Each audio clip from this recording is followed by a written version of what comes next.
안녕하세요. 저는 요식업에 종사하고 있는 중년의 시청자입니다. 저희 시댁 식구들과 제가 살아온 인생 얘기를 보내면 재밌을 것 같아서 사연을 적어봐요. 제 부모님께서는 작은 식당을 운영하셨습니다. 소문난 맛집까지는 아니었지만 단골 손님들이 몹시 많은 가게였어요. 식당을 찾는 아저씨들이 하나같이 다들 저희 어머니 손맛이 최고라며 엄지를 치켜 세웠던 기억이 납니다. 같은 찌개, 같은 밑반찬이어도 이 집 음식은 맛이 다르다며 근처에 올 일이 없어도 일부러 생각나서 찾게 된다며 칭찬 일색이었죠. 한 번도 오지 않은 사람은 있어도 한 번만 온 사람은 없을 거다 말할 정도로 음식 맛에 자부심이 있었습니다. 제가 먹기에도 저희 어머니께서는 요리를 참 잘하셨어요. 어머니께서는 언제나 요리를 하실 때 건성으로 간단하게 휙휙 만드는 것 같아 보였지만 완성된 요리를 먹어보면 맛이 달랐습니다.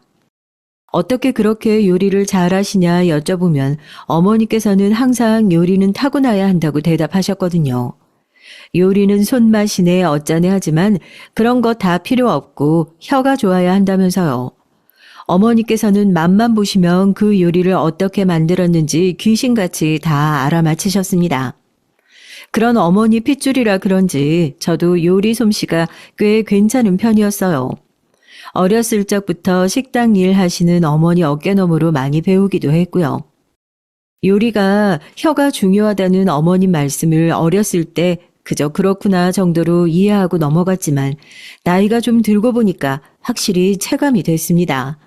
여러분께서도 요리하시다가 맛을 봤는데 뭐가 살짝 부족한데 하는 생각 해보신 적 있으시죠? 그럴 때 요리 잘하는 사람들은 설탕을 더 넣어야 한다, 소금을 더 넣어야 한다, 감칠맛이 부족하다, 이런 식으로 척척 해결 방법이 나오잖아요. 그게 바로 혀의 중요성이에요. 요리에 감이 없고 맛을 봐도 잘 모르는 사람들은 분명 어딘가 부족하고 맛이 없긴 한데 뭘 어떻게 해결해야 할지 전혀 모르거든요. 저는 어머니의 혀를 닮아서 그런가 무슨 음식을 먹어도 얘는 마늘이 좀 더 많이 들어갔구나. 이 소스는 어떤 재료들로 만들었겠구나. 감이 딱딱 오더라고요. 아마 저희 부모님께서 자본금이 좀 있어서 식당을 크게 하셨으면 저 못지않게 성공하셨을 겁니다. 형편이 넉넉하지 않고 상황이 어려워서 그랬지 아무리 생각해도 어머니 요리 실력은 주변에서 쉽게 찾아볼 수 있는 수준이 아니었거든요. 지금도 어머니께는 참 감사한 마음뿐이에요. 제게 이런 능력을 물려주셨기에 장사를 시작할 수 있었으니까요. 글 서두에 말했듯 저는 요식업에 종사하고 있습니다. 전국에 체인점도 몇 개 두고 있고 인터넷으로 밀키트라는 것도 만들어 팔고 있어요. 밀키트라고 하면 나이 드신 분들께서는 좀 생소한 개념이실 수 있는데 쉽게 말해서 그냥 포장 판매를 전국을 대상으로 멀리까지 한다 생각하시면 됩니다. 재료를 비조리 상태로 포장해서 각 가정에서 직접 요리할 수 있게 택배로 판매를 하거든요. 요즘은 하도 인터넷이 발달하고 가게 홍보가 중요해서인지 웬만한 가게에서 이런 걸 다 하더라고요. 이걸로 나오는 매출도 꽤 크고요. 어찌됐든 운 좋게도 사업이 성공해서 지금은 자리를 잘 잡은 상태지만 처음부터 장사가 잘 됐던 건 아니었어요. 제가 처음으로 시작했던 장사는 트럭 장사였습니다. 트럭에서 떡볶이, 튀김, 오뎅 같은 분식을 만들어 파는 포장마차 장사요. 그때 제 나이가 30대 초반이었거든요. 저는 남편과 20대 초반의 어린 나이에 결혼을 했습니다. 남들보다 일찍 애 낳고 키우며 집에서 작은 회사 다니는 남편 뒷바라지하며 살았어요. 남편과 아들 맛있는 음식 해먹이는 게 제 인생의 낙이었거든요. 그런데 남편이 갑작스레 회사에서 정리해고를 당하고 생활비를 벌어올 사람이 없어지며 앞날이 막막해졌습니다. 처음에는 남편이 다른 회사로 취직 준비를 했었지만 쉽지가 않더라고요. 한참 구직 활동을 하다 실패하고 결국 저희 부부가 선택한 것은 트럭 장사였습니다. 남편의 퇴직금으로 장사를 할 만한 트럭을 하나 구매하고 분식을 팔기 시작했어요. 원래는 작은 식당을 하나 차려서 저희 부모님처럼 백반집 장사를 하고 싶었지만 가게 하나 차리는 데 돈이 어마어마하게 들더라고요. 그래서 선택한 것이 트럭 장사였고 트럭에서 팔 만한 것이 기껏해야 뭐가 있겠어요. 거창한 음식을 팔 수는 없으니 어쩔 수 없이 분식이 된 것이었죠. 그래도 남들처럼 냉동식품 사서 튀기기만 하고 양념 사와서 대충 끓이기만 해서 장사를 하고 싶지는 않았습니다. 새벽부터 일어나 튀김, 속재료를 손질하고 모든 음식을 전부 수제로 만들었어요.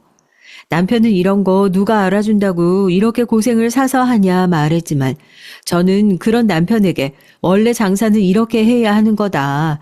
이렇게 하나하나 정성 들여 하다 보면 어느 순간 손님들이 알아보고 찾아주시는 거다 말했습니다. 어렸을 적부터 저희 어머니께서 그렇게 장사하시는 모습을 보고 자랐거든요. 부모님께서는 작은 밑반찬 하나 사오는 법 없이 하나부터 열까지 다 직접 만드셨어요. 가끔 보면 왜 저렇게까지 하나 싶을 정도로 고집스러웠지만 그게 부모님의 장사 철학이었습니다.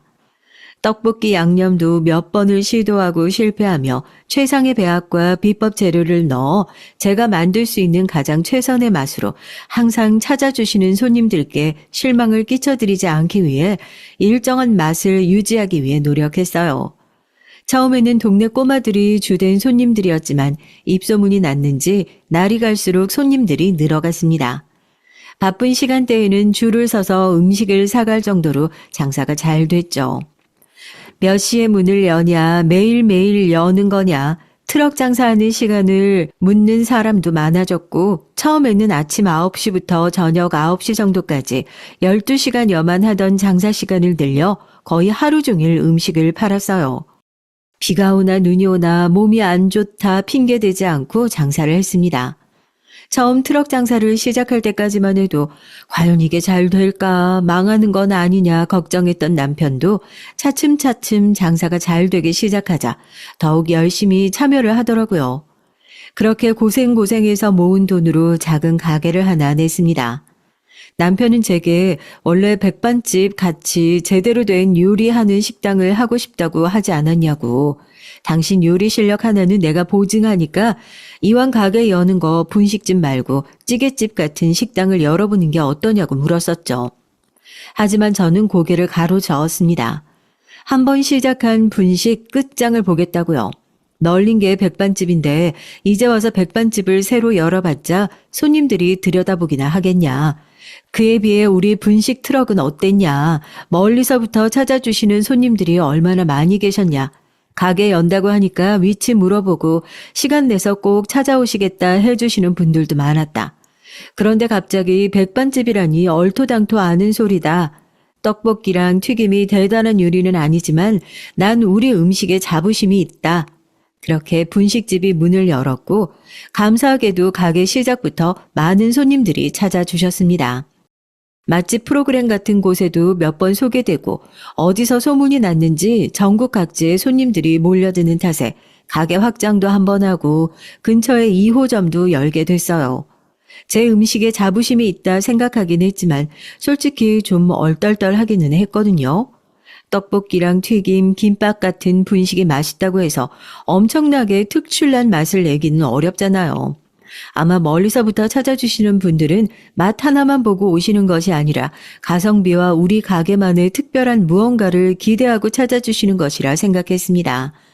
그럴수록 더 초심을 잃지 않고 기본에 충실하며 항상 제대로 된 음식을 내어드리기 위해 노력했어요. 재료에 돈 아끼지 않고 양 줄이지 않고 재활용하지 않고 기본적인 것이지만 속이려고 하면 속일 수 있는 것들, 저 스스로에게 거짓말하지 않고 장사 철칙을 지키며 눈코 뜰 새 없이 바쁘게 일했습니다. 그렇게 일하다 보니 2호점, 3호점을 넘어 전국의 체인점을 내게 됐고 이제는 꽤나 유명한 분식 업체가 됐죠. 지금은 몸이 예전 같지도 않고 가게 운영뿐만 아니라 체인점 관리 등 사업적으로 처리할 일들이 생기다 보니 매일같이 새벽부터 나가 음식 준비를 직접 하진 않았지만 그래도 일주일에 2-3번은 꼭 가게에 나가 직접 분위기를 살피고 음식 점검도 하고 가게 운영에 최선을 다하고 있습니다. 규모가 커진 만큼 당연히 트럭 장사하던 때와는 비교도 되지 않을 만큼 돈을 벌어들이고 있어요. 남편은 지금도 가끔씩 그때 당신이 트럭 장사를 하자는 말을 안 했으면 어쩔 뻔했냐며 내가 무슨 복이 있어 당신 같은 마누라를 만났는지 모르겠다고 고마워합니다. 남편 혼자 회사 다니며 돈 벌어오고 저는 집에서 한두 푼 아끼며 살림하던 때를 생각하면 정말 개천에서 용난격이죠. 양가 부모님께서도 용돈 쥐꼬리만큼 챙겨드리다가 지금은 생일이며 명절이며 몇백만 원씩 턱턱 쥐어드리고 가지고 싶은 것이 있으시다 하면 편하게 구매하시라 카드를 쥐어드릴 정도로 형편이 넉넉해졌습니다. 처음 트럭 장사를 시작할 때만 해도 반신반의하시며 영 미덥잖아 하셨는데 참 사람 일 모르는 거죠. 특히 시부모님들께서는 더욱더 장사를 반대하셨거든요. 그냥 다른 회사 찾아서 입사하면 되지 왜 젊은 나이에 본인 아들을 데리고 사서 고생을 하려 하냐 구박하기도 하셨고요. 시부모님 얘기가 나온 김에 본격적으로 시댁 식구들 얘기를 좀 해볼게요. 남편에게는 남동생 둘이 있는데 별 볼 일 없는 작은 회사에 다니던 남편과 다르게 남동생 둘은 다 의사에 변호사에 걸출한 인재들이었습니다. 그래도 마냥 못난 형이라고 말할 수는 없는 게 남편이 어릴 적부터 동생들 뒷바라지를 하느라 고생 많이 했거든요. 시부모님께서는 시골에서 농사를 짓는 분들이셨고 남편은 중학교 졸업 후 고등학교도 들어가지 않고 바로 공장에 들어가 돈을 벌었습니다. 그러면서 부모님 농사도 돕고 동생들도 돌보고 그 시절 마지들이 대부분 그렇듯 본인 꿈을 펼치기보다는 가족들을 위해 희생을 한 거죠. 그런 남편 덕분에 남동생들은 돈 걱정 없이 공부에만 집중할 수 있었고 둘 다 서울로 대학을 들어가 번듯한 직장을 가질 수 있게 된 것이었어요. 아마 남편에게도 마음 편하게 공부할 수 있는 기회가 주어졌다면 서방님들 못지않게 공부를 잘 했을 거예요. 저희 남편이 서방님들에 비해 학력이나 조건은 좀 딸려도 인성은 비교가 안 되는 수준입니다. 솔직히 저 같으면 본인들 뒷바라지 해주느라 젊을 적부터 뼈 빠지게 고생한 형에게 미안하고 고마워서 성공한 후에 하나라도 더 챙겨주려 할 텐데 서방님들은 정말 아나무인이 따로 없었죠. 남편이 회사에서 잘렸을 때도 역시 못 배워서 능력이 없어서 그런 거라며 핀잔을 줬고 그렇다고 경제적으로 도움을 주기라도 했냐? 그것도 아니었습니다. 그렇게 돈 잘 벌고 잘난 사람들이라면 어려움에 처한 형에게 작은 도움의 손길이라도 내밀어 줄 수 있는 거잖아요. 장사 시작할 때도 역시 배운 게 없어서 할 수 있는 게 장사 같은 천한 일뿐이라며 사람 면전에 대고 무안을 주질 않나 쪽팔려서 어디 가서 형이 있다고 말도 못한다며 농담 아닌 농담을 하는데 정말 못 들어줄 정도였습니다. 참다 못해 서방님들 그러시는 거 아니다. 지금 그렇게 일 잘 풀리고 잘 사는 거 솔직히 우리 남편 덕이 크지 않냐. 고마워하지는 못하더라도 최소한 그런 식으로 사람 무시하는 말은 삼가야 하는 거 아니냐고 따지고 들자 적반하장으로 화를 내며 본인 능력이 없어서 우리 뒷바라지 한 거면서 왜 생색이냐. 이제 와서 옛날 얘기를 왜 꺼내냐. 언성을 높였습니다. 시부모님께서도 남편 고생한 건 알지만 지금 와서는 서방님들이 용돈도 더 잘 챙겨드리고 사회적으로 성공해서 주변에 자랑하기도 좋으니 은근슬쩍 서방님들 말이 맞다는 식으로 편을 드셨어요. 장사를 시작할 때부터 그렇게 사람 무시하고 핀잔을 주더니 본격적으로 트럭을 몰고 다니며 분식을 팔기 시작하자 시댁 식구들의 시선은 더욱더 곱지 않아졌습니다. 장사가 처음부터 잘 된 건 아니었으니 기껏 새벽부터 일어나 재료를 다 준비해 놓고 팔지 못해 버릴 때도 있었어요. 한 푼 한 푼이 아까운 상황에 재료가 몹시 아깝기는 했지만 내가 못 먹는 것은 손님들에게도 팔 수 없다고 생각하며 스스로에게 부끄러울 만한 짓은 하지 않았습니다. 그 과정에서 남편과 싸우기도 참 많이 싸웠습니다. 괜히 퇴직금만 땅바닥에 가져다 버리고 있는 것 아니냐. 이럴 시간에 다른 회사에 취업을 준비해야 하는 것이 아니냐. 이제라도 장사 접자 매일같이 우울하고 부정적인 얘기였고 시부모님과 서방님들도 마찬가지였습니다. 거봐라 그럴 줄 알았다. 무슨 장사 같은 걸 한다고 설치냐. 배운 게 없으니 몸이 고생한다며 매사에 사람을 무시했어요. 아까 남편이 중졸이라고 얘기했는데 저도 학력이 짧습니다. 고등학교를 졸업하고 바로 일을 하다 남편을 만나 결혼한 거거든요. 애초에 공부에 큰 뜻이 없었고 대학에 갈 만한 형편도 아니었어요. 저는 지금도 제가 고졸인 것이 부끄럽지 않고 어디 가서도 숨기지 않고 당당하게 말합니다. 고졸이어도 살면서 불편한 것 하나 없고 오히려 대학 나온 사람들보다도 돈 잘 벌고 잘만 삽니다. 고졸이라는 사실이 왜 부끄럽고 숨겨야 할 일인지 모르겠어요. 그렇지만 시댁 식구들에게는 그게 아니던 모양이었어요. 무슨 일만 생기면 역시 배운 게 없어서 그렇다며 사람을 개무시했으니까요. 큰 동서는 대학 교수였습니다. 큰 서방님과 선자리에서 만난 사이였고 집안도 잘 살고 유학도 다녀온 가방끈이 긴 여자였죠. 여러모로 저와는 비교되지 않는 여자였어요. 물론 조건만 따지자면요. 작은 동서도 마찬가지로 대학 교수였습니다. 큰 동서의 직장 동료인데 작은 서방님을 소개받아 결혼했다고 하더라고요. 작은 동서도 당연히 능력 좋고 학벌 좋고 집안도 좋은 여자였고 소위 말하는 끼리끼리였습니다. 결혼식도 휘황찬란한 식장에서 했고 예단도 눈이 뒤집어질 정도로 해왔다고 했어요.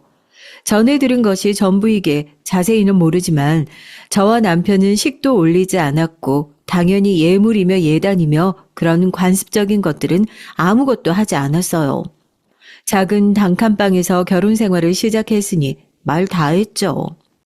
마음 한켠에서 조금 부러운 생각이 든 건 사실이었지만 애초에 저와는 사는 세계가 다른 사람들이란 생각을 했습니다.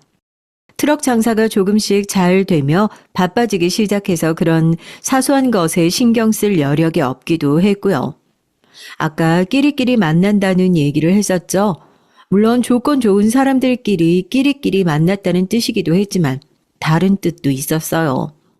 큰 동서와 작은 동서 모두 서방님들처럼 인성이 글러먹은 여자들이었거든요. 어디서 그런 비슷한 성격의 신부감들을 잘도 찾아봤는지 몰라요. 처음 만난 자리에서부터 분식 장사를 하고 있다고 말하니 얼굴이 싹 굳으며 사람을 무시하더라고요. 본인 잘났다 생각하는 사람들은 어쩜 그리 하나같이 아나무인인지 모르겠습니다. 그러거나 말거나 무시받는 것에는 익숙했고 일일이 화내고 싶지도 않았어요. 그런 일에 감정 소모할 바에 장사에 집중하고 싶었거든요. 트럭 장사가 잘 되기 시작하면서 매일같이 새벽에 일어나 밤 늦게서야 장사를 마치고 집에 들어오는 날이 잦아졌는데 장사가 잘 되는 건 참 좋은 일이었지만 문제가 하나 있었습니다. 바로 아들이었어요. 당시 초등학생이던 아들을 맡길 곳이 없었거든요. 그렇지 않아도 어려운 형편의 학원이나 시설 같은 곳에 돈 주고 보낼 수도 없었고 시부모님께서는 멀리 사셨고요. 저희 부모님께서도 장사를 하시는 분들이었으니 아이를 맡길 수 없었습니다. 결국 마땅한 방법을 찾지 못해서 아이를 트럭 장사에 데리고 다녔습니다. 장사에 아이를 데리고 다니는 일이 쉽진 않았죠. 튀김기며 철판이며 자칫하다가는 크게 다칠 수 있는 위험한 것들 투성이었고 음식 파는 곳이니 청결도 신경 써야 하잖아요. 장사가 바쁠 땐 아이에게 신경을 기울일 수도 없었고 어린아이가 긴 시간 동안 가만히 한 곳에 앉아있기도 힘든 일이니 여러모로 정신이 없었습니다. 그래도 아들은 다른 아이들에 비하면 말도 잘 듣고 얌전한 편이었어요. 큰 말썽을 피운 적도 없었고 똘똘해서 손님들이 아들이냐 물어보고 귀엽다 칭찬도 해주고 자주 오시는 단골분들은 거스름돈을 애해주라며 용돈을 챙겨주시기도 했습니다. 그러던 어느 날이었어요. 그날도 평소와 마찬가지로 학교를 마치고 돌아온 아이를 데리고 나가 장사를 하고 있었는데 그날따라 손님이 너무 많아서 정신이 하나도 없었습니다. 평소 같으면 틈틈이 아이가 뭘 하고 있는지 위험한 짓은 하지 않는지 확인을 하는데 정신없이 일하다 보니까 아이를 신경 쓸 틈이 없었죠. 한바탕 손님들이 휘몰아쳤다가 겨우 숨 돌릴 틈이 생겨 그제서야 아들을 찾아 고개를 돌렸지만 아들은 트럭 주변 그 어디에서도 보이지 않았어요. 덜컥 불안한 마음이 들어 남편에게 트럭을 맡기고 아들을 찾아 주변을 뒤지기 시작했습니다. 그때 끼익하고 자동차 바퀴가 급하게 멈춰서는 소리와 뒤를 이어 남자가 고함을 치는 소리가 들려왔어요. 서둘러 그쪽으로 달려가자 골목길 앞에 선 자동차와 그 앞에 엎어져 있는 저희 아들이 있었습니다. 놀란 마음에 한달음에 달려가니 아들은 엉엉 울고 있고 남자는 그런 아들에게 왜 위험하게 갑자기 튀어나오냐, 앞 안 보고 다니냐 고래고래 소리를 질렀습니다. 알고 보니 아들은 혼자서 트럭 주변을 돌아다니다가 버려진 공을 발견했고 그걸 차며 놀다가 자기도 모르게 트럭에서 점점 멀어졌던 거예요. 그러다 골목길로 들어오는 차를 발견하지 못하고 공을 따라 차 앞으로 뛰어들었고 천만다행으로 운전자가 급하게 멈춰서서 사고가 나지 않았던 겁니다. 남자에게 연신 고개를 숙이며 너무 죄송하다고 사과를 거듭했어요. 한참을 불같이 화를 내던 남자는 조금 진정이 됐는지 애 교육 똑바로 시키라며 한마디를 남기곤 사라져버리고 아들은 엄마 미안해 하며 엉엉 우는데 마음이 너무 아팠습니다. 이 조그만 아이가 무슨 잘못이라고 못난 부모 만나 이런 일을 겪어야 할까 싶었어요. 그 일이 있고 나서 저와 남편은 고민에 빠졌습니다. 더 이상 장사하는 곳에 아이를 데리고 다닐 수 없다는 판단이 들었고 조금 무리를 해서라도 늦게까지 아이를 돌봐줄 수 있는 시설에 맡기든지 방법을 찾아야겠다는 생각이었죠. 그런데 때마침 시부모님께서 집을 정리하시고 근처로 이사를 오신다는 소식이 들려왔어요. 갑자기 왜 이사를 하시냐 했더니 서방님들이 집을 마련해 드렸다는 겁니다. 생활비 다 드릴 테니 근처로 이사를 오시라고 했다는 말에 짐작 가는 바가 있었어요. 겉으로는 그동안 고생 많이 하셨으니 농사 정리하시고 근처로 이사 오시라. 저희가 생활비도 다 드리고 이제 편하게 모시겠다는 식이었지만 속셈이 있어 보였습니다. 애 봐달라고 부른 거 아니야? 동서들 둘 다 얼마 전에 애 낳았잖아. 동서 둘은 비슷한 시기에 임신했고 비슷한 시기에 출산을 했어요. 요즘 저출산이다 뭐다 해서 육아휴직도 잘 되어 있고 제도도 좋지만 대학 교수들은 사정이 좀 다른 모양이었습니다. 동서 둘 다 출산하자마자 몸조리도 하는 둥 마는 둥 바로 복직을 했다고 하더라고요. 저야 대학이라곤 다녀본 적 없는 사람이니 자세한 사정은 모르겠지만요. 돈도 많으면서 그냥 전문 시설 같은 곳에 애 맡기면 되는 거 아닌가 싶었지만 요즘 하도 사건 사고가 많잖아요. 신생아 돌연사라든가 어린이집 교사가 아이들 때리고 학대한다든가. 세상이 험해졌으니 편하게 부려먹을 수 있는 시부모님을 꼬셔서 근처로 데리고 온 거겠죠. 제 말에 남편은 에이 설마 그러겠어. 진짜 고생하신 거 알고 있으니 이제 곁에 모시고 효도하려고 그런 거겠지 했지만 저는 두고 보라고 앞으로가 뻔히 보인다 얘기했고 역시나 제 예상대로 동서들은 시부모님을 완전히 보육원 취급하면서 아이를 가져다 맡겼습니다. 게다가 육아뿐만 아니라 집 청소며 반찬 배달이며 다양하게도 부려먹었더라고요. 물론 생활비를 넉넉하게 주기는 했지만 돈이 다가 아니잖아요. 그런 동서들의 모습을 보며 기가 차긴 했지만 한편으로는 시부모님께 저희 아들도 부탁드리면 안 될까 하는 생각이 들기는 했습니다.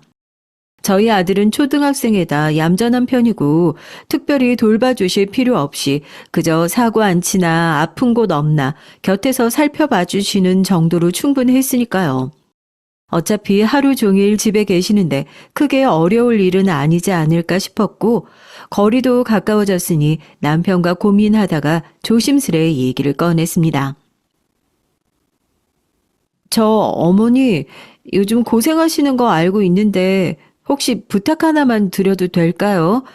저희가 하루 종일 장사를 하다 보니까 아들 맡길 곳이 마땅치 않아서요. 얼마 전에는 장사하는 곳에 데리고 갔다가 크게 사고 날 뻔했고 아이가 얌전해요. 사고도 안 치고요.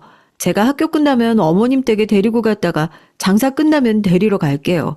그냥 가끔씩 살피기만 해주세요. 혼자서도 잘 놀 거예요. 그러나 시어머니께서는 제 부탁에 몹시 화를 내셨어요. 이젠 너까지 나를 애 봐주는 사람 취급하냐면서요. 얘, 내가 무슨 애 봐주는 사람인 줄 아냐? 안 그래도 고생스러워 죽겠는데 여기서 애를 하나 더 보라고? 네 동서들이야 바깥에서 중요한 일 한다고 치고 그러고 넘어가겠는데 너는 뭐니? 기껏해야 트럭에서 떡볶이 팔고 튀김 팔면서 뭐가 그리 잘났다고 시부모를 부려먹어. 애 봐주면 줄 돈은 있니? 그래도 네 동서들은 생활비는 꼬박꼬박 통장에 잘 넣어주더라. 사람이 양심이 있어야지 말이야. 다시는 그딴 소리 나한테 꺼내지도 마라. 결국 그렇게 저희는 아들을 친정 부모님께 맡기게 됐습니다. 부모님께서도 장사하시느라 바쁘셨지만 적어도 아이를 가게에 데리고 있어 주실 수는 있었으니까요. 아들은 친정 부모님이 하시는 가게 한 구석에 앉아 혼자서 책도 읽고 숙제도 하며 시간을 보냈습니다. 그래서 그런지 아들은 철도 일찍 들고 어렸을 적부터 제게 투정 한번 부려본 적이 없었어요. 그런 아들의 애어른 같은 모습을 보면 너무나 미안한 마음뿐이었죠. 미안한 것은 아들뿐만이 아니라 부모님께서도 마찬가지였고요. 부모님께서도 장사하시느라 바쁘신데 이런 부탁까지 하게 돼서 너무나 죄송스러웠습니다. 용돈도 한번 제대로 드린 적 없고 효도 한번 제대로 한 적 없는데 못난 딸이 된 것 같아 참 서러운 마음이었어요. 그래도 트럭 장사를 접고 가게를 열고 나서는 사정이 조금 더 나았습니다. 아들도 중학교에 들어가 혼자서 집을 볼 수 있는 나이가 됐고 가게 일로 바쁜 저와 남편을 대신해 집에서 혼자 밥도 차려 먹고 빨래도 해놓고 청소기도 돌리고 집안일을 해놓더라고요. 보통 그 나이대에 부모가 분식집을 한다면 부끄러워하거나 바쁜 부모를 원망하고 비뚤어질 수도 있는데 저희 아들은 그 흔한 사춘기 한 번 없이 언제나 바른 아이로 자라줬습니다. 쓰다 보니 아들 자랑을 너무 많이 한 것 같은데 그만큼 아들에게 고마운 마음이 커요. 그 흔하다는 사교육 한번 시켜준 적이 없는데도 공부도 잘하고 지금도 제 곁에서 큰 힘이 되어주고 있거든요. 가게를 열었다는 소식에 시댁 식구들은 드디어 그 구질구질한 트럭 장사를 접었냐면서 그래도 장사가 좀 되기는 했나 보네 하더라고요. 어떤 가게냐 물어오길래 그냥 작은 분식집이라 대답했더니 역시나 그럼 그렇지 하는 표정이었습니다. 서방님들은 대놓고 사람을 무시했다면 동서들은 은근슬쩍 기분 나쁘게 사람을 무시했어요. 분식집이 뭐 어때서요? 저도 가끔은 떡볶이 먹고 싶더라고요. 가끔 불량식품이 땡기기도 하니까요. 그래도 우리 애들 먹이기는 좀 그렇죠. 뭐 더럽다 격 떨어진다 생각하는 건 아니고 몸에 안 좋잖아요. 기분 나쁘신 건 아니죠?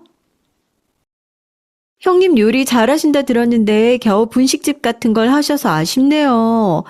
참 이래서 사람이 돈이 없으면 아쉬운 일이 많다니까요. 그래도 뭐 트럭 장사 하던 시절보다 낫잖아요. 장사도 좀 잘 돼서 형편이 조금이나마 나아져야 할 텐데. 그래봤자 뭐 애기들 코 묻은 돈이겠지만요. 누가 봐도 진심으로 저를 위해서 해주는 말이 아니라 사람 기분 나쁘라고 돌려하는 말투였습니다. 그렇지만 저는 굳이 열을 내며 대꾸를 해주지는 않았어요. 축하해주길 바라진 않아도 좋은 반응을 기대하지도 않았거든요. 동서들은 이것 외에도 제 속을 긁는 행동들을 골라 했습니다. 동서와 서방님들은 가족 모임 자리에서 이상하게 영어를 많이 쓴다든가 제가 알아듣기 어려운 용어들을 사용하며 얘기를 했죠. 처음에는 제 자격지심이라고 생각했는데 듣다 보니까 이상한 점이 많더라고요. 같은 일이 자꾸 반복되니 명백한 고의라고 느껴졌습니다. 일부러 저와 남편이 모를 만한 얘기를 꺼내 저희를 비웃으며 자기들끼리 낄낄대는 거였어요. 본인들 배운 거 많고 가진 거 많은 거 알겠는데 많이 배울수록 더 예의 있고 품위 있는 사람이 되어야 하는 거 아닌가요? 어떻게 고졸인 저와 중졸인 남편보다 사람이 더 치졸하고 못나 보일 수 있는지 모르겠습니다.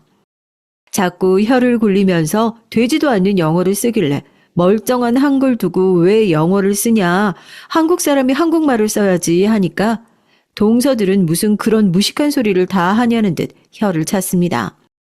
혹시 알아듣기 어려우셨냐, 앞으로 형님 앞에서는 조심하겠다 답하는데 속이 펄펄 끓더라고요. 게다가 동서들은 저희 부부에게만 이런 식으로 무리하게 구는 것이 아니라 시부모님께도 마찬가지였습니다. 어머니, 앞으로 저희 애들이랑 계실 때는 영어 좀 많이 섞어서 사용해 주세요. 아시겠죠? 원래 조기 교육이 중요하잖아요. 어릴 때부터 영어에 친숙하게 하려고요. 제가 책 한 권 사드릴 테니까 이 기회에 영어 공부 좀 하세요. 원래 공부는 늙어 죽을 때까지 끝이 없는 법이라고 하잖아요. 시부모님께 영어라니, 그게 무슨 당치도 않은 소린가요? 안 그래도 애 봐주느라 허리가 휠 지경인 어머님께 영어책을 던져주며 되지도 않는 ABC를 외우게 하고 있으니 시부모님께서도 더 이상은 견디기 힘들어 보였습니다. 아무리 생활비를 많이 준다고 하더라도 동서들은 시부모님에 대한 존중도 전혀 없고 아랫사람 부리듯 부려먹기만 하니 결국 시어머니께서도 참지 못하고 동서들을 앉혀놓고 한 소리 하셨어요. 내가 지금까지는 너네 밖에 나가서 중요한 일하고 바쁘다니 별말 안 하고 애들 다 봐줬다. 근데 내가 무슨 너희 밑에서 돈 받고 애 봐주는 사람인 줄 아니? 나 더 이상은 못 참겠다. 영어고 뭐고 도저히 못하겠으니까 이래라 저래라 시킬 거면 그냥 딴 사람 알아봐라. 더 이상 애들 못 본다. 시어머니 말씀에 동서들은 몹시 기분 나빠하며 손주 보시는 일이 그렇게 힘드시면 진작 말을 하시지 그랬냐. 생활비 꼬박꼬박 잘 타시고 생일이며 명절이며 용돈이랑 선물 잘만 받아가시길래 별 불만 없으신 줄 알았다며 그럼 이제 애들 다른 사람한테 맡기겠다. 그렇지 않아도 영어 잘하는 도우미를 붙여줄 참이었다며 대신 이제 애들 안 보시니까 생활비는 필요 없으시죠 하고 생활비를 뚝 끊어버렸어요. 결국 시부모님 생활비는 저희 몫이 됐습니다. 시어머니께서는 내가 겨우 이런 꼴을 보려고 평생 해온 농사 접고 고향 떠나왔냐며 신세한탄을 하시더라고요. 오랫동안 가정부 같이 애 봐주고 반찬에다 나르고 집 청소해주다가 겨우 한마디 했다고 헌신짝 버리듯 이렇게 팽당할 수 있는 거냐면서요. 너희한텐 정말 미안하다. 그동안 내가 너무했지. 내가 돈에 눈이 멀었나 보다. 어렸을 적부터 큰애가 정말 고생 많이 했는데 그걸 왜 당연하다고만 생각했었는지. 이제 와서 사과한다고 마음이 풀리진 않겠지만은 앞으로라도 잘 지냈으면 좋겠구나. 시어머니의 말씀처럼 이제 와서 사과하신다고 한들 그간 쌓여온 서름이 한순간에 풀리진 않았죠. 게다가 상황이 이렇게 되니 어쩔 수 없이 사과하신다는 생각이 들기도 했고요. 만약 동서들이 이런 식으로 시부모님을 푸대접하지 않았더라면 계속해서 저희를 무시하셨을 거라는 생각이 들었습니다. 그렇지만 뭐 어쩌겠어요. 아무리 미워도 남편 부모님이라는 사실은 변하지 않잖아요. 남편을 낳아주시고 키워주신 분들인데 생활비가 없어 쩔쩔매는 모습을 못 본 척할 수도 없었고 다행히도 그쯤부터 장사가 잘 풀리기 시작해 2호점도 내고 여유가 생겨 문제없이 생활비를 보내드릴 수 있었습니다. 동서들은 그렇게 시부모님을 쌩하니 내쳐놓고 명절이며 생일이며 바쁘다는 핑계로 연락 한 통이 끝이었고 참 보면 볼수록 가관이었어요. 시부모님께도 그런 식인데 저희 부부에게는 오죽했겠습니까? 당연히 서로 연락 한 번이 없이 지냈고 애초부터 그리 살가운 사이도 아니었어요. 사실 제 입장에서는 교류가 없는 게 오히려 좋았습니다. 좋게 생각해 보자면 동서들 덕에 이제라도 시부모님께 그동안 무시당했던 것들을 사과받고 나름대로 사이가 잘 풀렸으니 그건 다행이었죠. 그동안 무시받고 눈칫밥 먹으면서도 부모 자식 사이에 연을 끊을 수 없었으니 꼬박꼬박 시댁 찾아가느라 고역이었는데 이제 시부모님 챙기는 사람들이 저희밖에 없게 됐으니 마음은 편했습니다. 장사는 날이 갈수록 잘 풀려갔고 체인점도 내고 아까 말했던 인터넷 장사도 시작하게 됐어요. 인터넷 장사를 시작하게 된 데에는 아들의 도움이 컸습니다. 아들이 제게 먼저 요즘 밀키트라는 게 유행인데 우리 가게도 해보는 게 어떻겠냐 물어봤거든요. 처음에는 밀키트라는 개념이 생소하기도 하고 체인점 관리하는 것으로도 힘들어서 부정적인 입장이었는데 조금 알아보니 그냥 배달 판매 같은 것이더라고요. 물론 시작하는 게 그리 쉬운 일은 아니었지만 자리 잡고 나니 거의 매장 판매량만큼 매출이 잘 나왔습니다. 그렇게 안팎으로 돈을 벌어대니 통장에 쌓이는 돈이 상상 초월이었어요. 남들은 돈 벌면 주식하고 여기저기 투자해서 돈을 굴린다고 하는데 저희는 그런 거 모르고 무식하게 장사만 해왔으니 그냥 돈이 벌리는 대로 건물만 샀습니다. 부동산도 잘 몰라서 비싸고 가격도 잘 안 떨어질 것 같은 강남에 상가 건물을 샀어요. 처음 건물 계약서를 쓸 때 참 기분이 이상하더라고요. 내가 진짜 이 건물 주인이라고 싶은 기분이었죠. 처음 트럭 장사 시작할 때 생각도 많이 났고요. 그렇게 건물이 세 채가 됐고 건물에서 나오는 월세만 해도 가게 여러 개 매출과 비슷할 정도입니다. 지금도 통장에 찍혀 있는 금액을 보면 얼떨떨해요. 돈은 아무리 벌어도 적응이 안 되더라고요. 시부모님께서는 가게가 잘 되고 있다는 사실은 아셨지만 이 정도로 성공했다는 사실은 모르셨습니다. 일부러 말씀드리지 않았거든요. 성공해서 돈이 많다는 사실을 알려드려봤자 사이가 나빠질 일만 생긴다고 생각했습니다. 용돈을 올려달라, 뭘 사달라, 어째라. 그냥 이대로가 좋다고 생각하고 이사를 간 일도 차를 바꾼 일도 전부 다 말씀드리지 않았어요. 시부모님께는 모든 것을 비밀로 했지만 친부모님께는 이 모든 과정을 다 말씀드렸습니다. 용돈도 드리고 집도 사드리고 모시고 좋은 곳에 가서 식사도 하고요. 부모님께서는 한사코 거절하셨지만 저는 예전부터 꼭 부모님께 집을 사드리고 싶었거든요. 부모님 가게 주변은 땅값이 비싼 번화가라 집을 사기 어려워서 멀리서부터 출퇴근을 하셨거든요. 물론 남편에게 조금 미안한 마음이 들기는 했습니다만 그렇지만 남편은 전혀 미안해할 필요가 없다며 애초에 이렇게 성공한 것도 다 당신 덕분이고 그동안 장인어른 장모님께서 아이도 봐주시고 많이 도움을 주셨으니 보답해 드리는 게 당연한 거다 말해줬습니다. 그래도 세상에 영원한 비밀은 없다고 시부모님께서도 저희가 돈방석에 올랐다는 사실을 얼마 지나지 않아 알게 되셨어요. 시어머니 친구분께서 시골에서 장을 담궈 보내주셨는데 그걸 저희와 나눠 드시기 위해 예전에 살던 집으로 말없이 택배를 보내신 거죠. 택배는 반송되어 돌아왔고 의아하게 생각하신 시어머니께서 이사했냐 물으시는 말에 아들이 아무 생각 없이 지금 살고 있는 고급 아파트 주소를 불러드린 겁니다.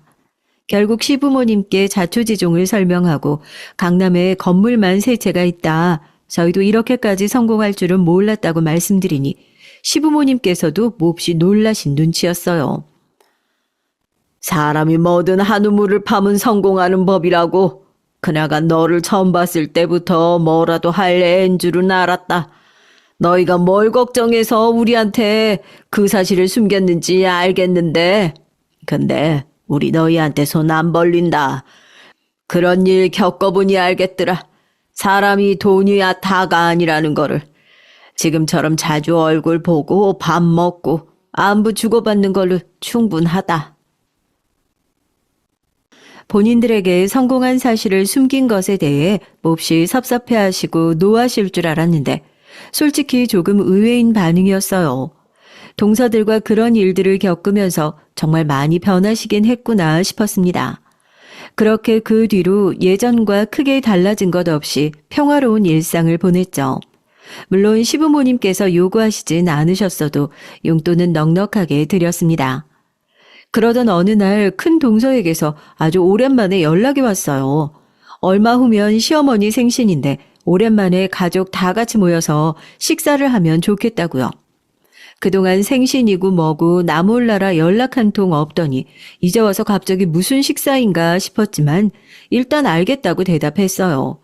장소는 고급 일식당이었고 아들 남편과 함께 약속 장소로 향했습니다. 사실 저는 평소에 그렇게 회를 좋아하질 않아요. 옛날에 날것을 먹고 크게 체한 적이 있었거든요. 저희 남편도 저와 마찬가지로 날것을 그닥 좋아하지 않고 부모 입맛 탓인지 저희 아들도 날것을 잘 못 먹습니다. 돈은 많이 벌었어도 저와 남편은 여전히 고급 식당보다는 동네 가게에서 먹는 삼겹살에 소주가 제일 좋더라고요. 그래서 뭐 여러모로 고급 일식당은 그리 달가운 장소가 아니었지만 본인들이 불렀으니 본인들이 사겠지 싶어서 크게 토를 달지 않고 나갔습니다. 잘 지내셨어요? 그간 너무 바빠서 저희가 연락을 못 드렸네요. 생신 축하드려요, 어머님. 오랜만에 만난 동서들은 뻔뻔하게도 살랑살랑 웃으며 시어머니 비위를 맞추더라고요. 딱 봐도 분명 뭔가 검은 속내가 있구나 싶었습니다. 역시나 식사가 조금 진행되니 근황 얘기를 하던 큰 동서가 본론을 꺼냈어요. 본인들이 이번 명절에 부부 동반으로 해외여행을 가는데 아이를 데리고 가기가 좀 어려운 장소라 어차피 명절에 집에만 계실 테니 애들 좀 봐달라면서요. 그러면서 봉투에 용돈을 넣어가지고 내미는데 참 보면서도 어이가 없더라고요. 시어머니께서는 당연히 표정이 굳어지셨고 시아버지도 기분이 상하신 듯 헛기침을 하셨습니다. 결국 자리 분위기는 순식간에 급속도로 싸해졌고 괜히 별 말 얹고 싶지 않아 얌전히 밥만 먹고 있었죠. 엄마, 나 먹을 수 있는 게 하나도 없어. 그런데 옆에 앉아있던 아이가 조심스레 제게 말을 걸어오더라고요. 아들 말에 식탁을 내려다보니 온통 회의 날 것뿐이었습니다. 저랑 남편은 입맛에 안 맞아도 대충 집어먹고 말았는데 여기까지 와서 아들을 쫄쫄 굶길 수가 없었어요. 결국 종업원을 불러 혹시 아이가 먹을 만한 익힌 음식이 있냐고 물었고 종업원은 난감하다는 얼굴로 오늘 코스 요리에는 익힌 음식이 포함되어 있지 않다. 기껏해야 계란찜 정도다 답했습니다. 추가금을 내도 괜찮으니 아무거나 익힌 음식을 가져다 달라 말하니까 곤란해하던 직원은 주방을 몇 번 왔다 갔다 하고는 튀김 종류가 가능하다며 가져다 드리겠다고 말했어요. 저는 알겠다 답했습니다. 튀김은 모든 코스가 끝날 때쯤에서야 느지막이 나왔고 아이는 식사 시간 내내 굶다 겨우 튀김 몇 개를 입에 넣고 자리에서 일어났습니다. 여러모로 마음에 들지 않은 자리였기에 빨리 집에 돌아가 아이에게 제대로 된 저녁을 먹이고 싶은 생각이었죠. 그런데 식당 앞에서 동서들이 저를 불러 세우더라고요. 얘기 좀 하자면서요. 형님, 아무리 그래도 좀 너무한 거 아니에요? 이런 고급 식당 안 와보신 건 알겠는데 같이 앉아있는 사람 생각도 하셔야죠. 왜 그렇게 촌티를 내세요? 이래서 형님은 그냥 안 부르려고 했는데 이럴 때 아니면 언제 이런 곳 와보시나 싶어 불러드렸더니 참나. 원래 이런 이 식당에서는 다 고급 요리만 파는 거예요. 여기까지 와서 구질구질하게 튀김을 먹어야겠어요? 그리고 돈도 없으면서 왜 맘대로 추가 주문을 해요? 여기 요리가 하나에 얼마짜린 줄이나 알아요? 얻어먹는 게 몸에 배어 있어서 그런가? 가족들이 단체로 궁상이야. 거지 새끼들도 아니고. 부모 닮아서 아들도 염치가 없는 건지 아무리 못 배워도 그렇지 천박해 죽겠어. 상종을 못하겠다니까 진짜. 제가 추가 주문을 하고 계산을 안 한 건 잘못이긴 하지만 비싸봤자 요리 하나가 얼마나 하겠어요. 그것만 쏙 골라서 계산을 하는 것도 애매하고요. 애초에 본인들이 먼저 식사하자고 부른 자리고 식당을 같이 고른 것도 아니니 이 정도쯤 이해하리라고 생각했죠. 게다가 평소에 그렇게 본인들 돈 많다 자랑질을 했으면서 겨우 요리 하나에 저렇게까지 화를 낼 줄은 몰랐습니다. 그리고 제 행동을 다시 돌이켜봐도 부끄럽게 느껴질 정도로 진상짓을 한 것 같지도 않았고요. 그런데 면전에 대고 거지 새끼니 천박하다느니 쌍욕이나 다름없는 말을 들으니까 말문이 턱 막히더라고요. 그렇게 잠시간의 침묵이 흐르던 찰나 갑자기 시아버지의 웃음소리가 들려왔습니다. 식사를 마치고 담배를 피러 나오셨던 시아버지께서 우연히 저와 동서들의 대화를 엿들으셨던 모양이었어요. 아주 박장대소를 하시는 모습에 동서들은 모두 영문을 모르겠다는 표정으로 시아버님을 바라봤습니다. 군뱅이 앞에서 주름 잡는다더니 딱 그 꼴이구만. 제 강남의 건물만 세 채야. 너네가 아무리 돈 잘 번다고 날고 기어도 큰아가 발톱 때만큼도 못 따라온다고. 뭐 그리 잘났다고 유세야 유세는. 까불지들 마라. 네? 아버님 그게 무슨 말씀이세요? 강남에 건물이 세 채라뇨. 동네에서 분식집 장사하시는 사람이 무슨 수로 강남에 건물을 사요? 네 형님 타고 온 차를 봐라. 저게 동네 분식집 장사하는 사람이 타는 차로 보이냐? 그나가 가게 전국에 체인점이 몇 갠데 모르긴 몰라도 너네들보다 몇백 배는 돈 많이 벌 거다. 시아버님이 가리킨 쪽에는 저희가 타고 온 차가 있었어요. 아까 차를 바꿨다고 말씀드렸죠. 솔직히 저는 차 브랜드도 잘 모르고 차에 돈 많이 쓰는 게 이해가 잘 안 되긴 하지만 남편이 고집을 부려 몇 억 나가는 고급 승용차를 샀거든요. 동서들은 그제서야 차를 발견했는지 믿기지 않는다는 얼굴로 저와 차를 번갈아 쳐다봤습니다. 자, 여기 카드. 동서가 산다고 해서 이 정도 푼돈은 그냥 낼 줄 알고 계산 안 한 거였는데 그렇게 사정이 어려운 줄 몰랐네. 겨우 이 정도 돈 가지고 벌벌 떠는 걸 보니까 여행 준비하느라고 돈을 많이 썼나 봐. 이걸로 여행 가서 돈 좀 써. 옷도 사 입고. 그렇게 좋아하는 고급 요리 많이 사 먹고. 난 돈 많이 벌어도 이런 것보다 삼겹살이 더 맛있더라고. 누구 말대로 입맛이 천박해서 그런 건지 뭔지. 그리고 말이 나와서 말인데 우리 시어머니 귀찮게 하지 말고 도우미 고용해. 영어 잘하는 도우미 쓴다더니 막상 쓰려니까 돈이 좀 부족해? 이 카드로 명절에 애들 봐줄 사람 데려오든가. 장사 잘 되는 거 괜히 말했다가 거지 새끼들처럼 돈 빌려달라 뭐 해달라 달려들까봐 그냥 말 안 하고 있었는데 뭐 이미 알게 됐으니까 좀 도와줄게. 가족 좋다는 게 뭐야. 부담 갖지 말고 써. 난도구들처럼 돈 많다고 자랑해놓고 요리 하나에 쩔쩔매지는 않으니까. 그렇게 동서 얼굴에 카드를 확 던져버리고 차에 올라탔습니다. 속에 쌓아뒀던 얘기들을 쏟아내고 나니 속이 너무나 시원하더라고요. 동서가 차 앞까지 달려들어 창문을 신경질적으로 두드려 댔지만 그대로 쌩 출발해버렸습니다. 집에 돌아가 남편과 아이와 함께 삼겹살을 구워 먹었죠. 속이 시원하니 밥맛도 참 좋더라고요. 몇십 배는 더 비싼 일식당에서 먹었던 밥과는 비교가 안 됐습니다. 그날 이후로 동서들과 서방님들에게 연락이 참 많이도 왔어요. 그 분식집이 진짜 형님 거냐? 어떻게 지금까지 우리한테 말 한마디 안 했냐? 주변에 변호사 필요한 사람 없냐? 병원 확장하려고 하는데 좀 도와달라. 다시 생각해도 어떻게 사람 탈을 뒤집어 쓰고 저렇게 뻔뻔할 수 있는지 싶은 얘기들이었죠. 당연히 더 이상 들어줄 필요가 없다고 생각해 전부 다 차단해 버렸습니다. 시부모님께서도 그날 식사 이후로 완전히 정을 떼셨는지 손주고 아들이고 다 보기 싫다고 딱 선을 그으시더라고요. 더 이상 무시당하면서 연락하고 싶지 않으시다면서요. 완전히 태도 고치고 제대로 사과를 해오기도 전에 마음 풀 생각 없다고 하시는데 아마 불가능하지 않을까 싶습니다. 사람 고쳐 쓰는 거 아니라고 하잖아요. 동서들이나 서방님들이나 평생 돈과 다른 사람들 시선에 목매달며 지금처럼 불쌍하게 살 것 같거든요. 마음 같아서는 그동안 그들에게 무시당한 그대로 갚아주고 싶다는 생각도 있었지만 어차피 그 사람들은 제가 성공했다는 사실만으로도 고통스러울 거예요. 본인들이 그렇게 무시하던 고졸 중졸 출신 부부가 본인들보다 몇 배는 더 성공한 인생을 살고 있으니까요. 끊임없이 본인들과 남들을 비교하며 열등감을 느끼고 스스로를 타박하고 남들을 질투하고 그렇게 고통스러운 굴레에 갇혀 살겠죠. 안 봐도 뻔합니다. 한때는 그들이 원망스럽고 화가 날 때도 있었지만 지금은 그저 불쌍할 뿐이에요.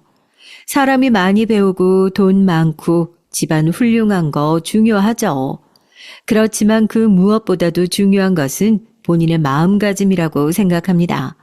아무리 돈이 많고 남들이 보기에 행복한 일생을 살고 있어도 동서들과 서방님들처럼 끊임없이 남들 시선을 의식하고 타인과 본인을 비교하며 살아가면 행복할래야 행복할 수가 없겠죠. 그런 면에서 저와 남편은 남들이 보기에 어느 정도 성공한 지금이나 트럭 장사를 하던 시절이나 크게 변하지 않은 것 같아요.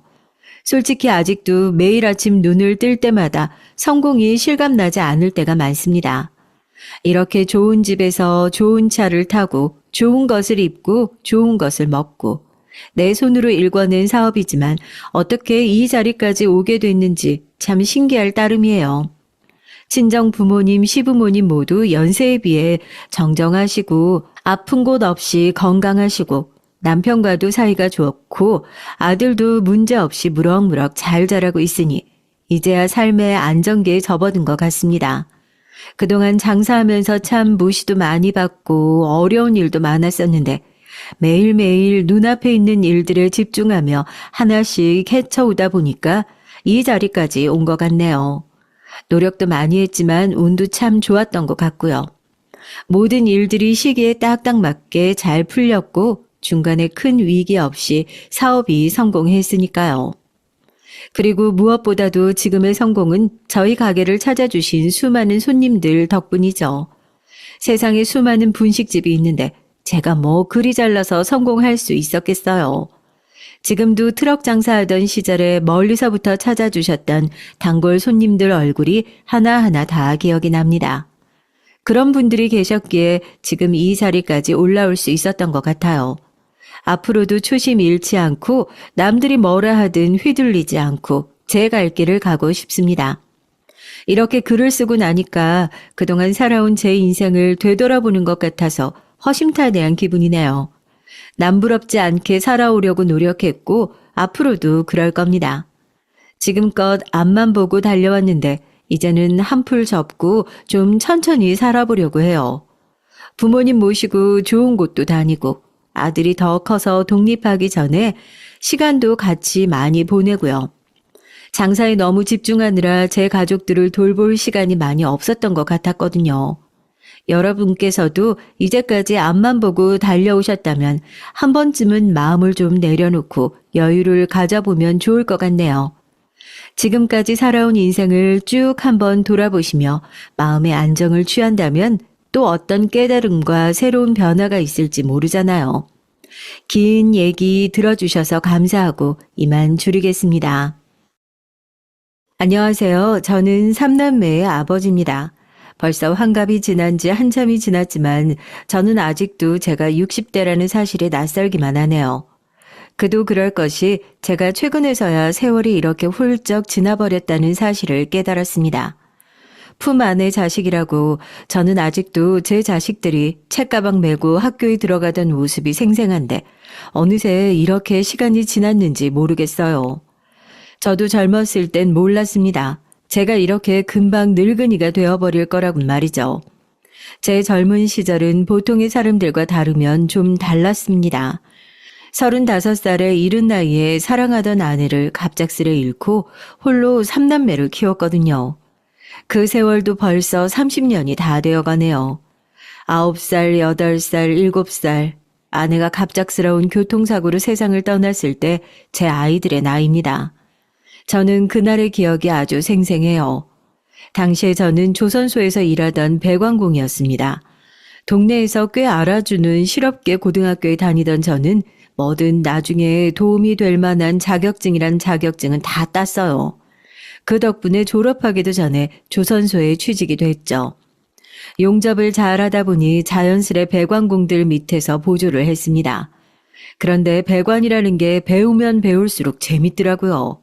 그래서 저는 조선소에서 일하면서 공부를 병행해 곧바로 배관 기능사 자격증까지 땄습니다. 일찌감치 기술을 배워 일한 덕분에 돈은 금방 모았죠. 그러다 보니 주변에서는 장가를 가라고 난리였습니다. 그때까지만 해도 조선업이 워낙 성업일 때라 여자를 소개시켜주겠다는 맞선자리가 줄을 섰어요.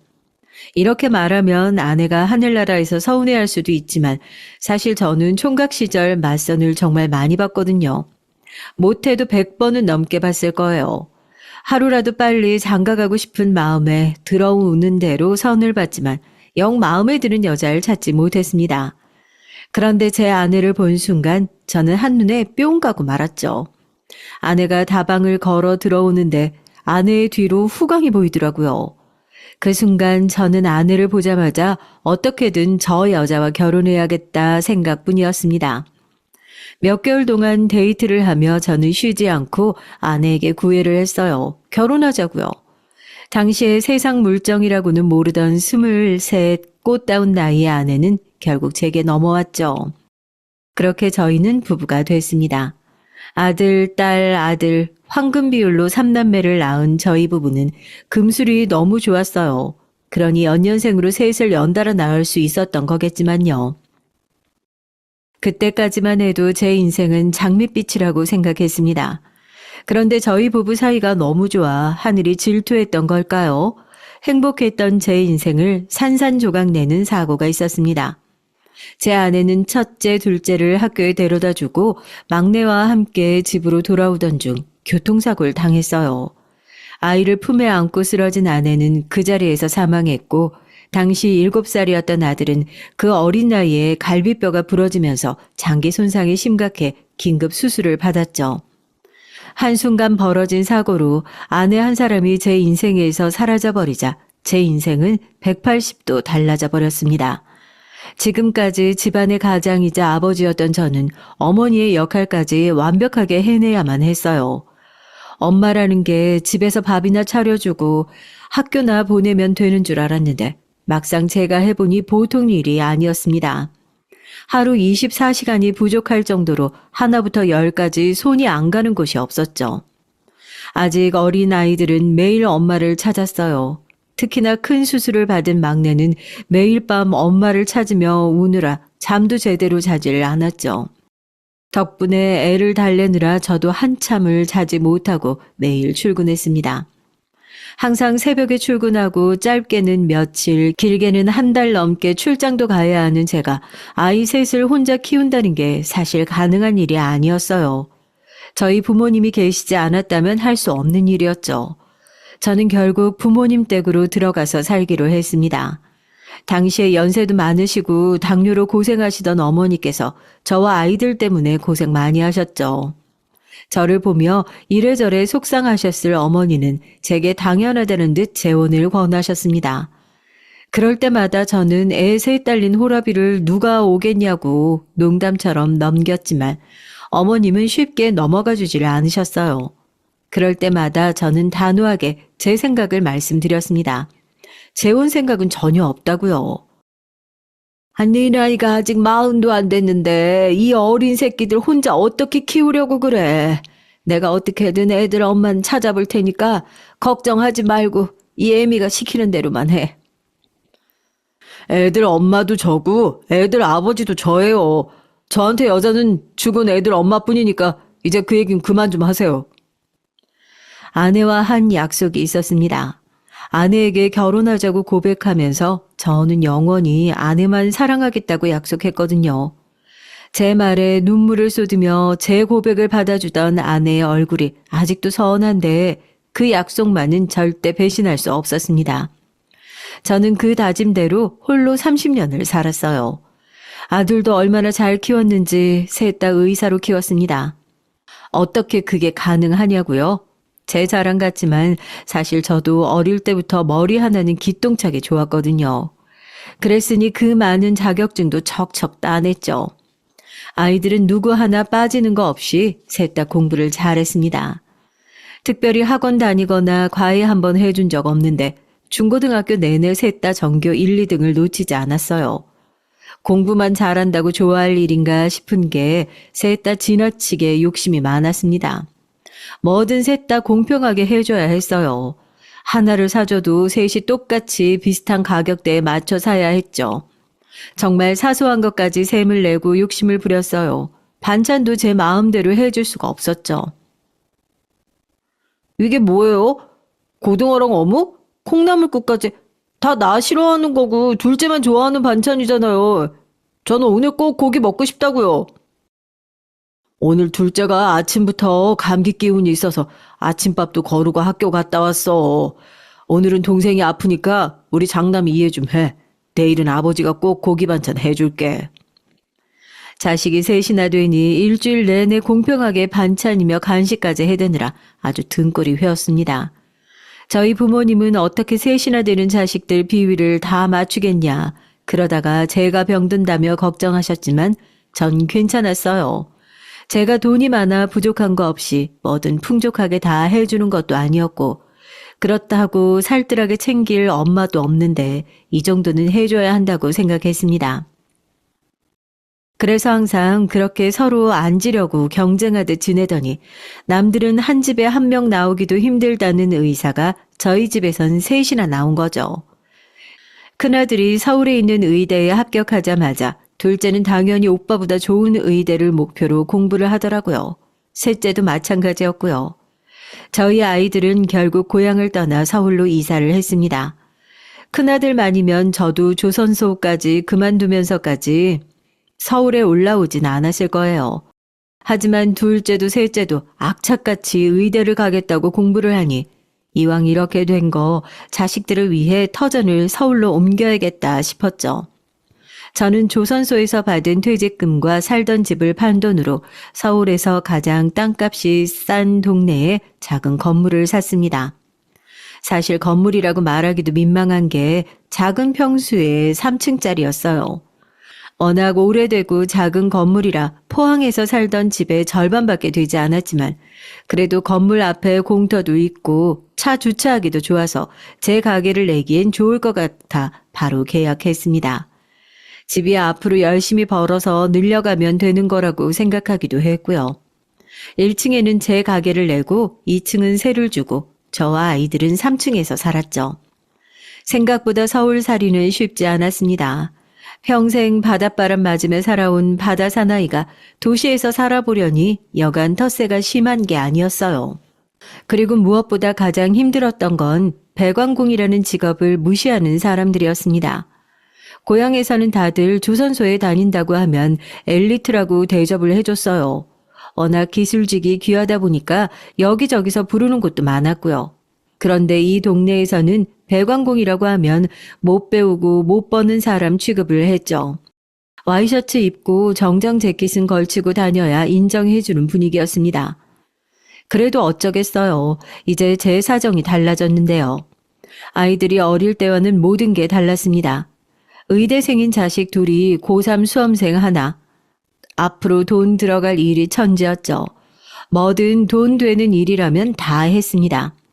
패기 있게 가게를 시작하긴 했지만 지금처럼 인터넷이 활발할 때가 아니었으니 보통 다 동네 장사였죠.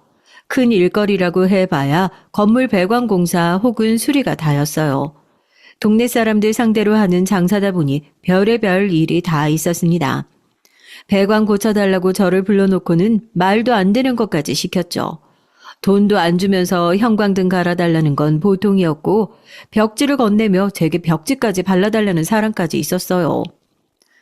사모님, 제가 변기 배관만 확인하러 온 거라서요. 도배는 제 분야가 아니어서 해드릴 수가 없어요.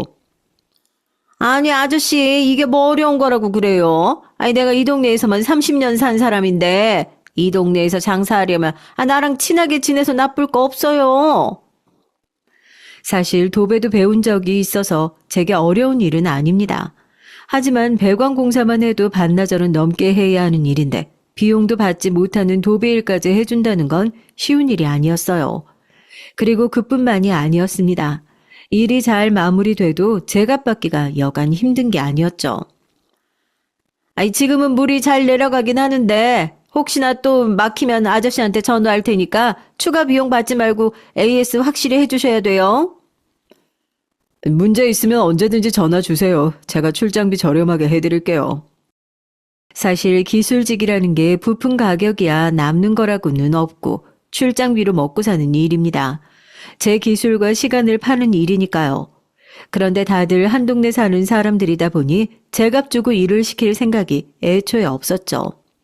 한 동네 이웃끼리 뭘 그렇게까지 다 받냐는 식이었습니다. 출장비요?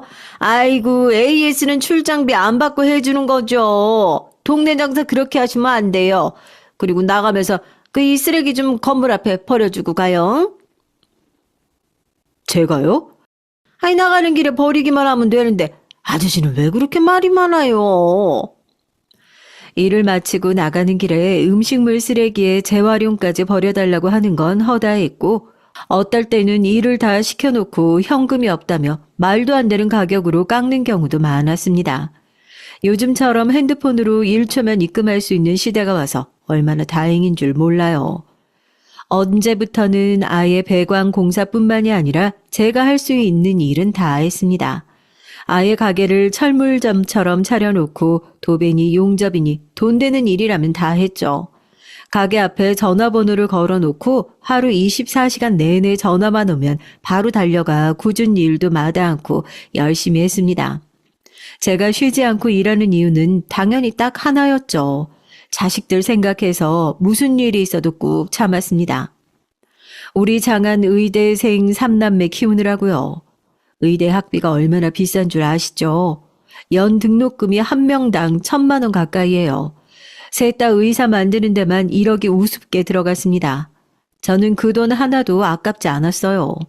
애들 공부하는 거에 비하면 사실 제가 하는 일은 일도 아니었죠.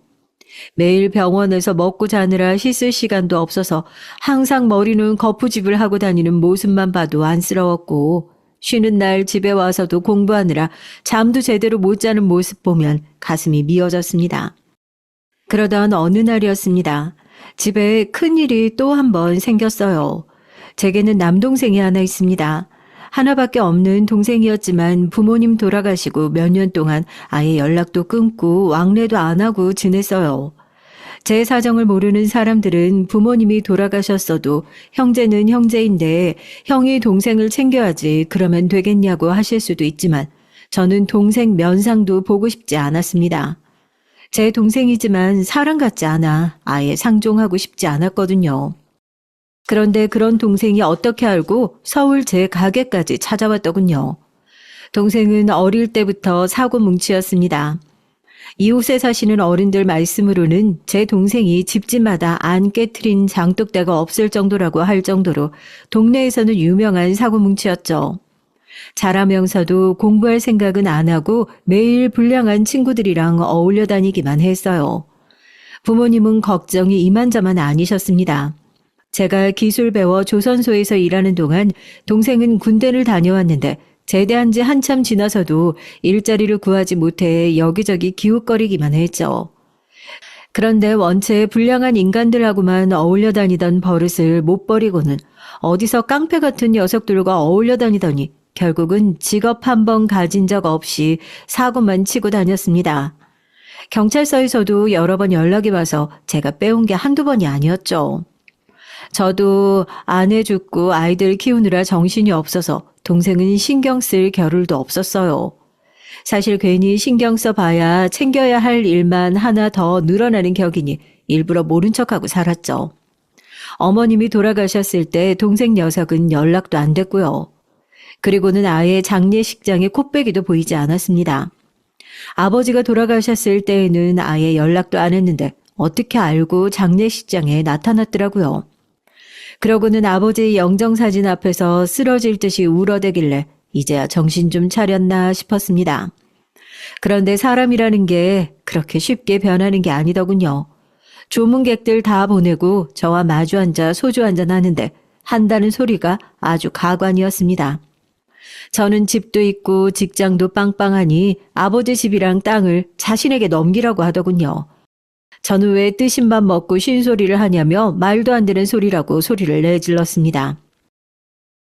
이 불효자 새끼가 지금 부모님이라고 한번 들여다보지도 않더니만 아버지 돌아가시니까 기껏 나타나서 한다는 소리가 뭐? 집이랑 땅을 내놔? 네가 제정신이야? 형이야말로 아버지 어머니한테 뭐 한 게 있다고 그래. 장남이 어디서 명 짧은 여자는 데리고 와서는 호라비 신세로 내내 부모님 고생만 시켜놓고선 어디서 큰 소리야? 너 말 다 했어? 형수더러 뭐라고? 명 짧은 여자? 형수는 무슨 애만 줄줄이 낳아놓고 뒤진 여자 뭐가 좋다고 편을 드냐? 그리고 내가 말을 안 해서 그렇지 엄마도 형 때문에 돌아가신 거 아니야. 엄마 연세에 형네 애들 셋이나 키우느라고 골병 들어서 죽은 거 아니냐고. 동생은 말도 안 되는 꼬투리를 잡더니만 자신은 부모한테 받은 것도 없으니 재산이라도 받아야겠다며 생떼를 부렸습니다. 저는 너무 화가 나서 그 자리에서 장례식장 상을 뒤집어 버렸어요. 그리고 썩 꺼지라고 다시는 제 눈앞에 나타나지 말라고 소리를 질렀죠.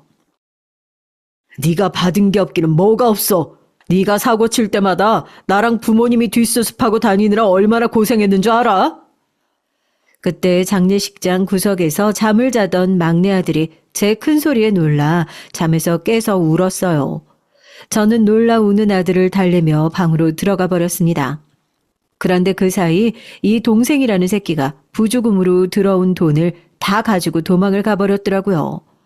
이건 동생 새끼가 아니라 아주 도둑놈 새끼였죠. 저희 집 사정을 아는 동네 사람들은 다들 경찰에 신고하라고 어디 그런 자식 새끼가 있냐고 했지만 저는 신고하지 않았습니다. 지금까지 사고란 사고는 다 치고 다녀서 동네에서도 워낙 소문이 나서 어디 가도 사람 취급 못 받고 사는 놈이었어요. 이제 뒤에서 도와줄 부모님도 안 계신데 그 돈 먹고 떨어지라는 심정으로 그냥 보내줬습니다. 사실 저도 부모님 다 돌아가시고 혼자 자식들 키우느라 그런 놈까지 신경 쓸 겨를이 없기도 했고요. 그런데 그런 녀석이 갑자기 제 앞에 나타난 것이었어요. 그때가 둘째 딸이 의대에 막 입학한 지 얼마 되지 않았을 때였으니 거의 10년 만에 만나는 거였죠. 동생은 아무 일도 없다는 듯이 이제와 제게 기술을 가르쳐 달라고 하더군요. 저는 절대 그럴 일 없다고 다시는 찾아오지 말라고 내쫓아 버렸습니다. 그런데 그 다음 날부터 집 근처 찜질방에서 먹고 자면서 내내 저를 찾아오더군요. 형, 내가 그때는 너무 철이 없었어. 내가 잘못했어. 나도 조금 있으면 50이야. 지금까지 산전수전 다 겪으면서 고생이랑 고생 다 했는데 힘들 때마다 형 생각만 나더라. 나 정말 지금부터라도 정신 차리고 잘 살고 싶어. 그러니까 형이 제발 나 한 번만 좀 믿어줘. 여러분이라면 어떻게 하시겠어요? 동생을 믿을 수 있으신가요? 저는 고민에 빠졌습니다. 그리고 동생 말이 자꾸만 머릿속에 맴돌았죠. 자신도 조금 있으면 50이라는 말이요. 핏줄이라는 게 이런 건가 봐요. 50이 될 때까지 장가도 못 가고 변변한 일자리 하나 없이 떠돌이 신세를 지낸다는 게 마음이 아팠습니다. 저는 결국 동생을 받아줬어요. 지금 와 생각하면 제 인생에서 가장 큰 실수라면 실수였죠. 그 일로 자식들에게 듣지 않아도 될 원망까지 듣게 됐으니까요. 그래도 고향을 떠나와 외지 생활에 매일매일 지쳐갈 때였는데 그래도 곁에 동생이 함께 있어주니 저도 나름 원동력이 되긴 하더군요. 그리고 동생도 처음 약속했던 것처럼 정말 성실하게 제게 일을 배웠습니다. 하지만 자식들 생각은 좀 달랐죠. 저와 3남매만 살아도 좁은 집에 갑자기 동생까지 들어와 살다 보니 아이들은 많이 불편했나 봐요. 삼촌 언제까지 우리 집에 계시는 거예요? 설마 이대로 저희랑 계속 같이 사시는 건 아니죠? 큰아들이 불편할 만했습니다. 제가 서울에 올라와 산 주택은 방이 3개이긴 했어도 방이 다 좁았거든요. 거실은 외풍이 세서 겨울에 거실에서 자는 건 밖에서 자는 거랑 별반 다르지 않을 정도였죠. 원래는 딸아이와 제가 각각 작은 방을 쓰고 큰아들과 막내가 가장 큰 안방을 썼는데 동생이 오고 나서는 막내가 제 방으로 왔어요. 그래서 큰아들이 제 동생과 한 방을 썼죠. 네가 삼촌하고 같이 지내느라 아무래도 많이 불편하겠지만 조금만 이해해줘. 이 추운 날씨에 갈 곳이 없어서 여기까지 온 가족을 내보낼 수는 없잖냐. 저도 웬만하면 참아보려고 했어요. 근데 삼촌이랑 한 방 쓰는 거 너무 불편해요. 무엇보다 아버지 혼자 벌어서 저희 4식구 살기도 빠듯한데 삼촌까지 어떻게 하시려고 그래요? 우리 아들 아버지 못 믿어? 아버지도 빠듯하잖아. 너희 셋 다 장가 보내고 시집 보낼 때까지 열심히 일할 거니까 걱정하지 말고 얼른 들어가서 쉬어. 공부하느라 힘들었을 텐데. 빠듯하지 않다고요? 남의 집 화장실 배관이나 고쳐서 어느 세월에 저희 셋 시집 장가를 다 보내요. 정말 아버지 혼자 다 감당하실 수 있으세요? 큰아들은 10년 전 제 동생에 대한 기억이 그대로 있었으니 제 동생을 믿지 못했습니다. 거기다가 제가 하는 일에 대해서도 불만이 많았죠. 어릴 때만 해도 제가 배관이니 전기니 척척 고치는 모습을 보고는 멋지다 대단하다 하더니만 이제 좀 컸다고 아버지가 남의 집 배관이나 고치는 게 창피한가 보더군요. 그때였습니다. 안 그래도 속상해 죽겠는데 동생이 하나 더 보태더라고요. 형은 다 큰 자식들을 의대까지 보냈으면 됐지 뭘 아직도 그렇게 자식들 걱정을 해요? 의사면 돈도 많이 벌 텐데 자기들이 알아서 시집장가 가겠지. 동생은 참 눈치가 없었어요. 뻔히 애들이 안 좋아하는 걸 알면서도 조심성 없이 꼭 미운 소리를 해댔죠. 그러다 결국 문제가 생겼습니다. 그 나이에 하는 일도 없이 남의 집에 빌부터 사는 주제에 참견은? 뭐야? 너 지금 뭐라고 그랬어? 이놈의 새끼가 감히 삼촌한테 뭐? 빌부터 사는 주제에? 큰아들이 방으로 들어가며 혼잣말로 중얼거리는 소리를 동생이 듣고 말았습니다. 아무리 혼잣말로 한 소리라도 삼촌에게 버릇없는 소리를 해댔으니 저도 큰아들을 혼냈죠. 너 이놈 자식, 아무리 속상하고 힘들어도 어디서 그런 말을 해? 얼른 삼촌한테 잘못했다고 사과 안 해? 제 말이 틀려요. 할아버지 조의금까지 들고 도망갔던 사람이 사라졌던 10년 동안 뭐하고 살았는지 알고 받아줘요. 뭔 짓을 할 줄 알고요. 더는 삼촌하고 같은 방 못 써요. 당분간 친구 집에서 지낼 테니까 그런 줄 아세요. 큰아들은 그 길로 짐을 싸서 나가버렸습니다. 학교 근처에 하숙하는 친구 집에서 지낸다고요. 큰아들은 그러고 영영 집으로 돌아오지 않았어요. 집을 나간 뒤 친구들과 함께 살며 곧바로 전문의 시험에 합격해서 바로 병원 숙소로 들어가 버렸죠. 그러고는 레지던트 생활을 하면서 장가를 갔으니 제 동생 때문에 나간 이후 큰아들과는 함께 산 적이 없었습니다. 그러는 사이에도 크고 작은 일이 끊이지 않고 일어났어요. 다 제 동생 때문이었죠. 동생은 50이 넘어서도 철이 들지 않았습니다.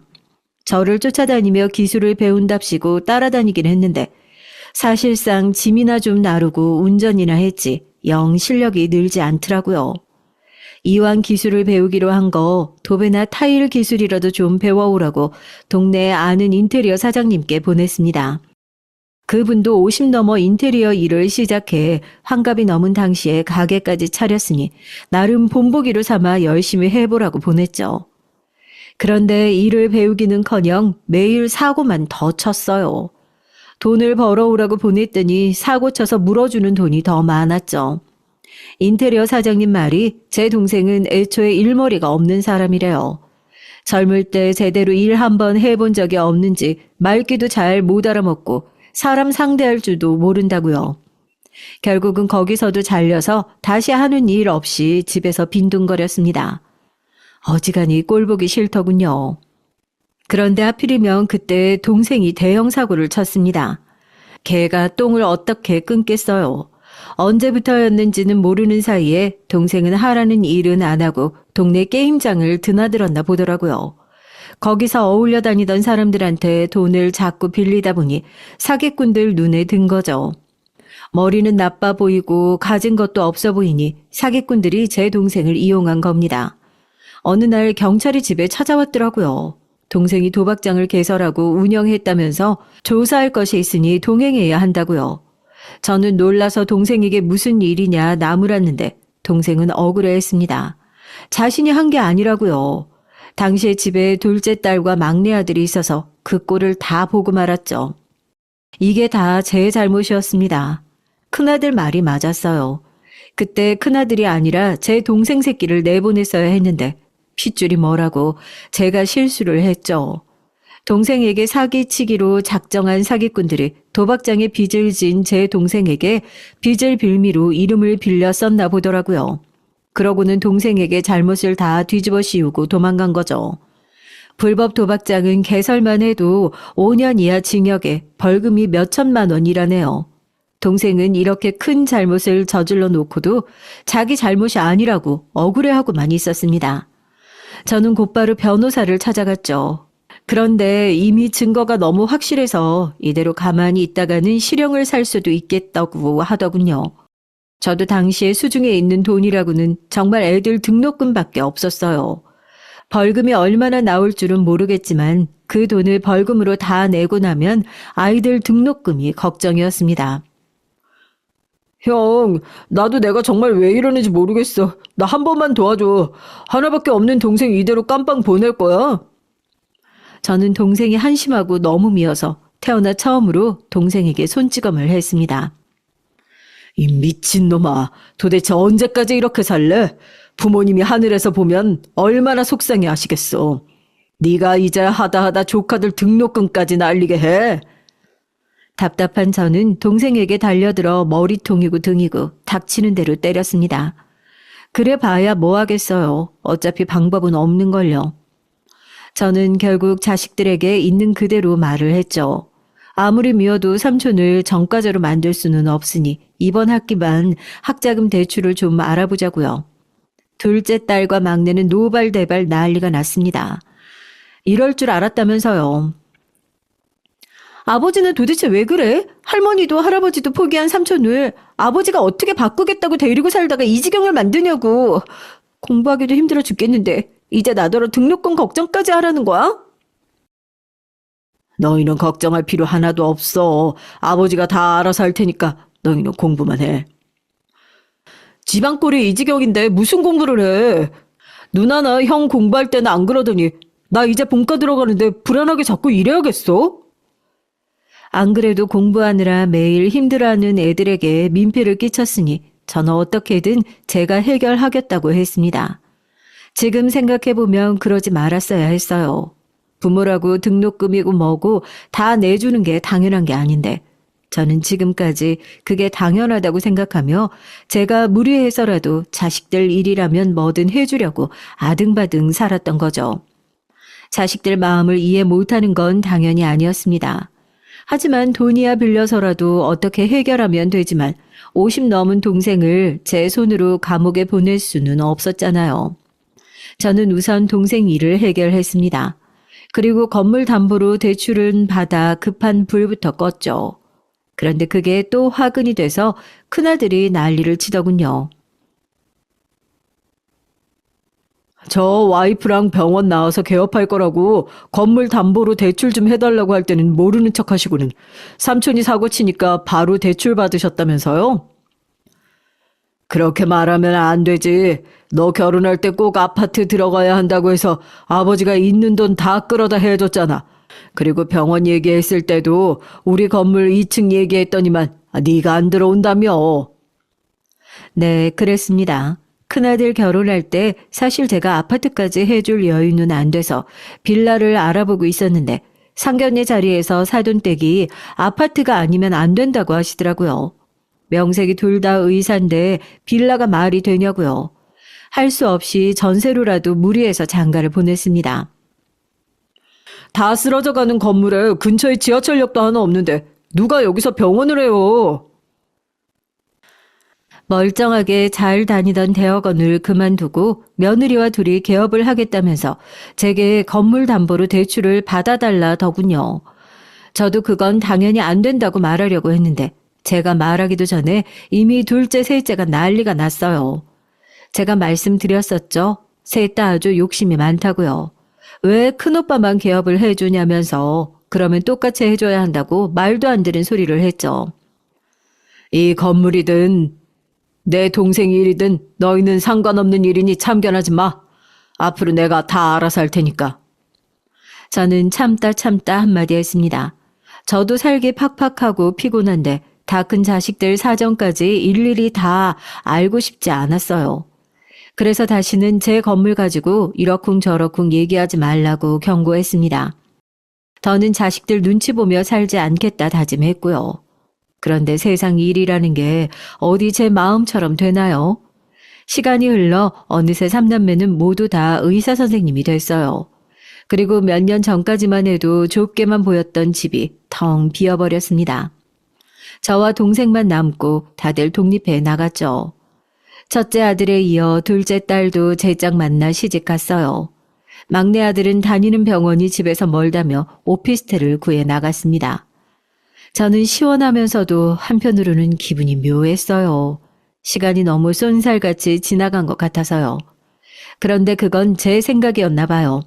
제 몸도 어느새 늙어 예전 같지 않았습니다. 얼마 전부터 제가 소화가 잘 안 되더라고요. 밥을 안 먹어도 자꾸만 속이 답답하고 울렁거리는 게 아무래도 어디가 잘못됐나 싶었죠. 저는 겸사겸사 큰아들에게 전화를 했습니다. 큰 며느리와 정형외과를 운영하는 아들은 항상 바빴죠. 얼굴 본 지도 한참 됐고 다행히 오전이라 환자가 덜한지 바로 전화를 받길래 저는 안부부터 물었습니다. 밥은 잘 먹고 다니는지, 병원은 잘 되는지 물었죠. 병원이 잘 되면 뭐래요. 임대료에 인건비에 다 나가고 나면 대학병원 다닐 때보다 더 벌지도 못하는데. 저는 아들의 하소연에 원래 자기 가게 하는 게 더 힘들다. 남의 밑에서 월급 받을 때가 더 편한 거라며 농담식으로 말했습니다. 그런데 아들은 그런 제 말이 듣기 싫은지 말을 끊어버리더니 무슨 일로 전화했냐고 묻더군요. 내가 요즘 소화가 영 안 돼. 뭔 검사를 하긴 해야겠다 싶어서 우리 장남한테 물어보려고 전화했지. 그래서 제가 검진 꼬박꼬박 받으시라고 말씀드렸잖아요. 둘째가 다니는 병원에서 건강검진 하니까 걔한테 전화해보세요. 큰아들은 원래 나이가 들면 위에 염증도 잘 생기고 소화기관도 약해지는 거라면서 건강검진 받아보라고 하더라고요. 저는 지금까지 하루도 안 쉬고 가게 문 여느라 매일 붙박이처럼 가게에만 있다 보니 건강검진은 받아본 적이 없었거든요. 자식이 셋 다 의사면 뭐 하겠어요. 하나같이 다들 바쁘니 아버지라고 병원 한번 모시고 간 적이 없었죠. 저는 지금까지 자식 셋을 키우면서도 자식들에게 짐이 되지 않으려 부단히도 노력하며 살았습니다. 주변 사람들은 자식 셋 다 의사이니 제가 대단한 호강이라도 받으며 사는 줄 알지만 전혀 아니었어요. 어릴 때는 공부하느라 바쁘고 다 커서는 일하느라 바쁘니 부모라고 병원 한번 같이 가달라는 소리가 힘들더라고요. 제가 아무리 가족밖에 모르는 사람이라고 해도 저도 당연히 사람인지라 서운할 데가 없는 건 아니었어요.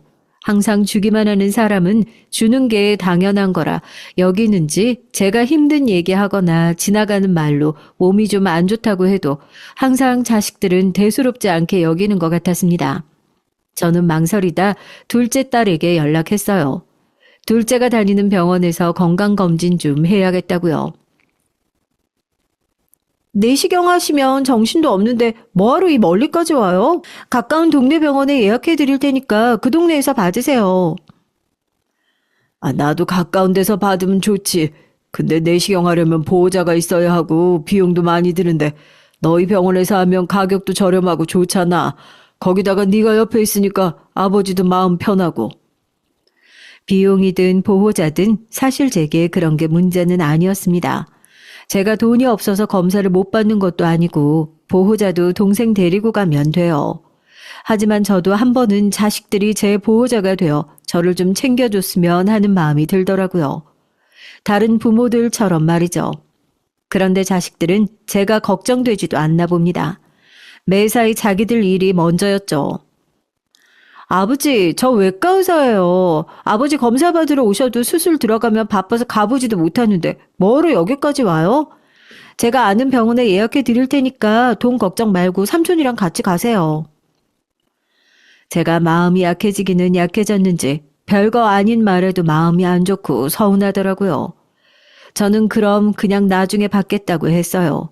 자식이 셋이나 있는데 환갑이 다 된 동생을 보호자로 데리고 가는 것도 영 내키지 않았고요. 젊은 날 고생은 좀 했어도 자식들이 결혼까지 하고 나면 제 인생에도 다시 봄날이 찾아올 거라 기대했습니다. 그런데 그게 다 저 혼자만의 착각이더라고요. 자기들 필요할 때만 아버지, 제가 늙고 힘 떨어지니 이제는 제가 귀찮은 거였죠. 이제 제 나이도 칠순을 바라보고 있습니다. 지난 30년을 돌아보니 저는 자식들에게 할 만큼 충분히 다 했다고 생각해요. 하지만 자식들은 그런 제 마음을 몰라주는 것 같습니다. 이제 더는 그렇게 살면 안 되겠다 싶었죠. 지금까지 제대로 쉬어본 적 없는 제게 즐거운 노년을 선물하자 마음먹었습니다. 그래서 혼자 여행도 다녀보고 잠도 한번 늘어지게 잡아야겠다 싶었죠. 그러던 어느 날이었습니다. 아내 제삿날이 가까워져서 아이들에게 연락을 했어요. 그런데 어쩜 셋 다 전화를 안 받더군요. 처음엔 병원 일이 워낙 바쁘니 한가해지면 전화하겠지 싶어 전화를 내내 기다렸죠. 그런데 제 기대가 너무 컸던 걸까요? 아이들은 누구 하나 아내의 제사에 관심이 없는 것 같았습니다. 이게 다 제 잘못이에요. 제가 지금까지 애들을 너무 오냐오냐 키운 탓이죠.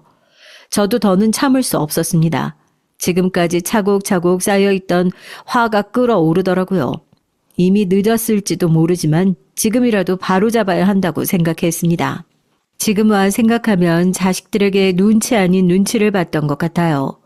엄마 없이 자라느라 힘들었을 아이들에게 제가 싫은 소리까지 하면 안 된다고 생각했거든요.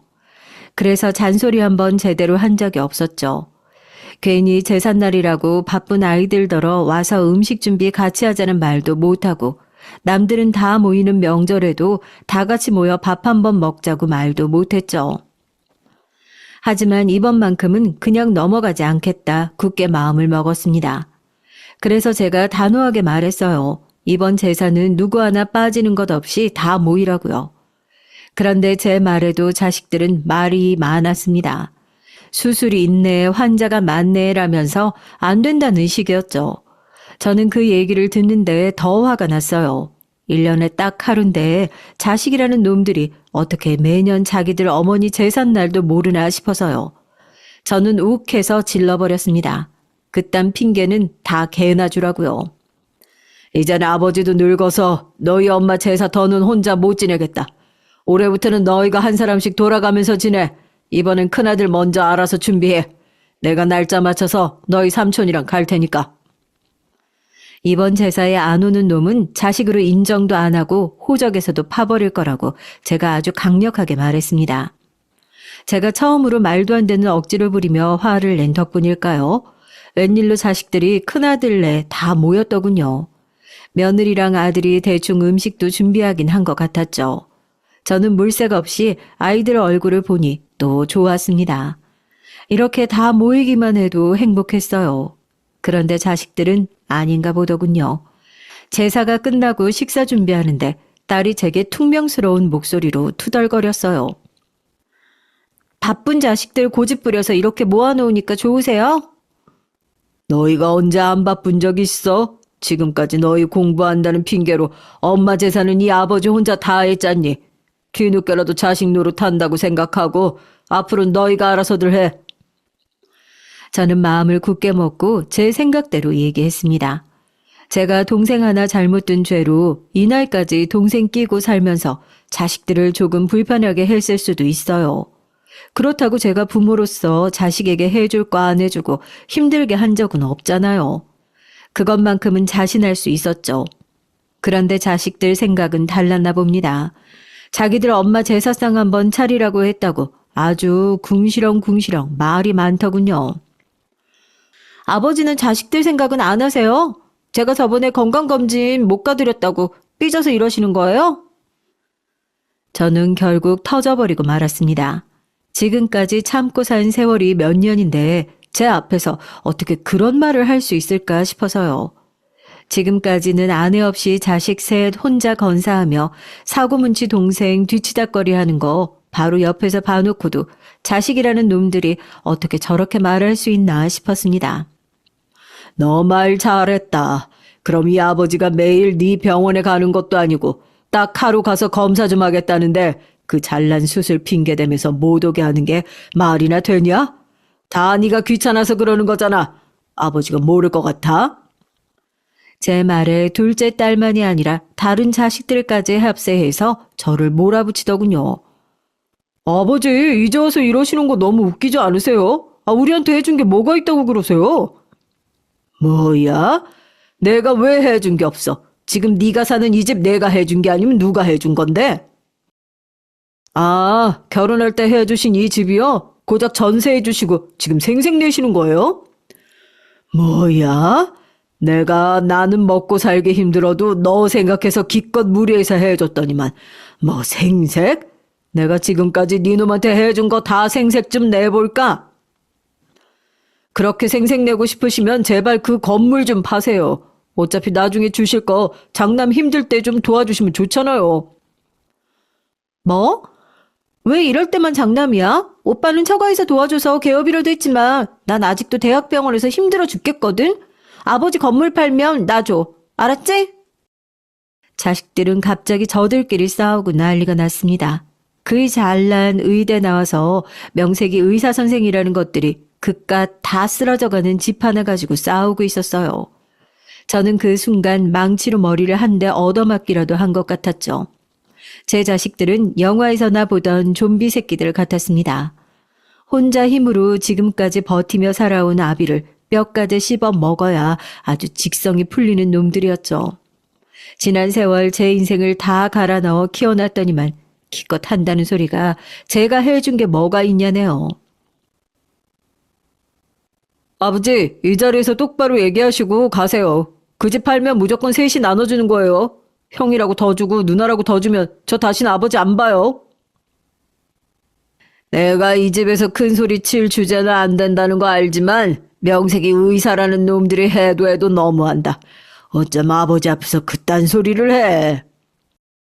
옆에 있던 동생이 보다 안 되겠는지 한 소리 하더군요. 그러자 제 자식들은 피라미들처럼 달려들었습니다. 삼촌이 뭔데 우리 집에 이래 끼어들어요? 왜요? 그 집에 몇 년 사니까 욕심나요? 우리 없다고 순진한 아버지 꼬셔서 허튼 짓 할 생각 말아요. 이놈의 새끼가 삼촌한테 못하는 소리가 없어. 저는 아들 등짝을 갈겼습니다. 그러자 아들이 버럭 제게 소리를 질렀어요. 옆에서 며느리가 말리는데도 소용이 없었죠.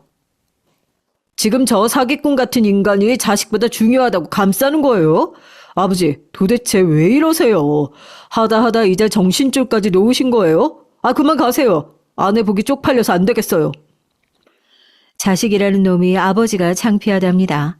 이제 나의 저를 정신 나간 노인네 취급을 하더군요. 저와 동생은 쫓겨나듯 아들 집을 나왔습니다. 그런데도 어느 녀석 하나 잡으러 나오는 놈도 없더군요. 그러고 며칠 뒤 저는 놀라운 얘기를 들었습니다. 얼마 전부터 집 앞에 웬 공사를 하길래 무슨 공사인가 싶어서 부동산에 물어보러 갔죠. 그런데 부동산 사장은 오히려 제게 아직도 몰랐냐고 하더군요. 저희 집에서 5분 거리에 지하철역이 생긴다네요. 그래서 아마 건물 가격도 오를 거라고요. 저는 바로 이게 제게 주어진 마지막 기회라는 생각이 들었습니다. 지금부터라도 진짜 제 인생을 살아보기로 마음 먹었죠. 저는 며칠 뒤 가게 문을 닫고 고향 포항으로 내려갔습니다.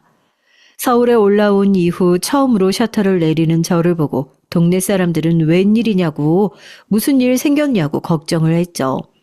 저는 당당하게 말했습니다. 앞으로 좀 시끄러워질 테니까 이해 좀 해달라고요. 동네 사람들은 도대체 무슨 소리냐며 의아해했지만 제 계획은 확실했습니다. 사실 제가 부동산에 이것저것 알아보러 간 것도 얼마 전 포항에 사는 친구 녀석에게 연락이 와서였어요. 저희 부모님 선산 주변으로 관심이 있다는 사업가가 찾아왔는데 제게 관심이 있다고요. 어차피 저는 서울살이를 오래 했으니 포항에 내려올 생각이 아니면 가격 후하게 준다고 할 때 팔고 선산을 아예 옮기는 게 낫지 않겠냐고 했습니다. 저는 그 순간에도 자식들 얼굴이 먼저 스쳐 지나갔어요. 선산을 팔아 자식들에게 나눠주면 얼마나 좋을까 싶어서요. 그래서 아내 제삿날 자식들에게 얘기를 하려던 참이었습니다. 돈이 생기면 공평하게 나눠줄 테니 앞으로는 한시름 덮고 살라고요. 그런데 이 괘씸한 놈들이 저를 무시하고 지금까지 제가 희생하며 산 세월을 모욕을 했어요. 이젠 제가 누군지 자식들에게 똑똑히 보여줄 차례였죠. 그 이후 저는 1년 넘게 자식들과 연락하지 않았습니다. 자식들 누구에게도요. 그러고는 동생과 여기저기 새 묘지 자리를 알아보러 다녔습니다. 그리고 마침 집에서 멀지 않은 곳에 좋은 자리가 있어서 그곳으로 부모님 묘를 이장을 했죠. 그리고 포항에 부모님 선산을 포함한 주변 땅을 모두 다 팔았습니다. 주변 시세보다 훨씬 더 비싸게요. 그리고 그 돈으로 제 오래된 건물을 밀어버렸어요. 왜냐고요? 아주 근사하게 새로 건물을 올렸습니다. 사실 아래층만 상가를 주고 저도 그 건물을 살려고 했었는데 건물 짓는 사람들 말이 지하철역도 가깝고 상권이 좋아서 다 임대 주는 게 낫겠다고 하더라고요. 건물을 올리고 남은 돈으로 저와 동생이 둘이 살 정도의 작은 집을 하나 얻었어요. 그리고 5층짜리 상가를 모두 다 임대를 줬고요. 제 건물의 임대 조건은 딱 하나 있었습니다. 병원만 들어올 수 있도록 했죠. 1층 상가에 하나만 약국을 주고 나머지는 다 병원에 세를 줬어요. 소문이라는 게 참 빠르더군요. 상가들이 다 채워진 지 몇 달 되지도 않았는데 큰아들이 어디서 제 소식을 들었는지 찾아왔어요. 둘째랑 막내까지 다 데리고 말이죠.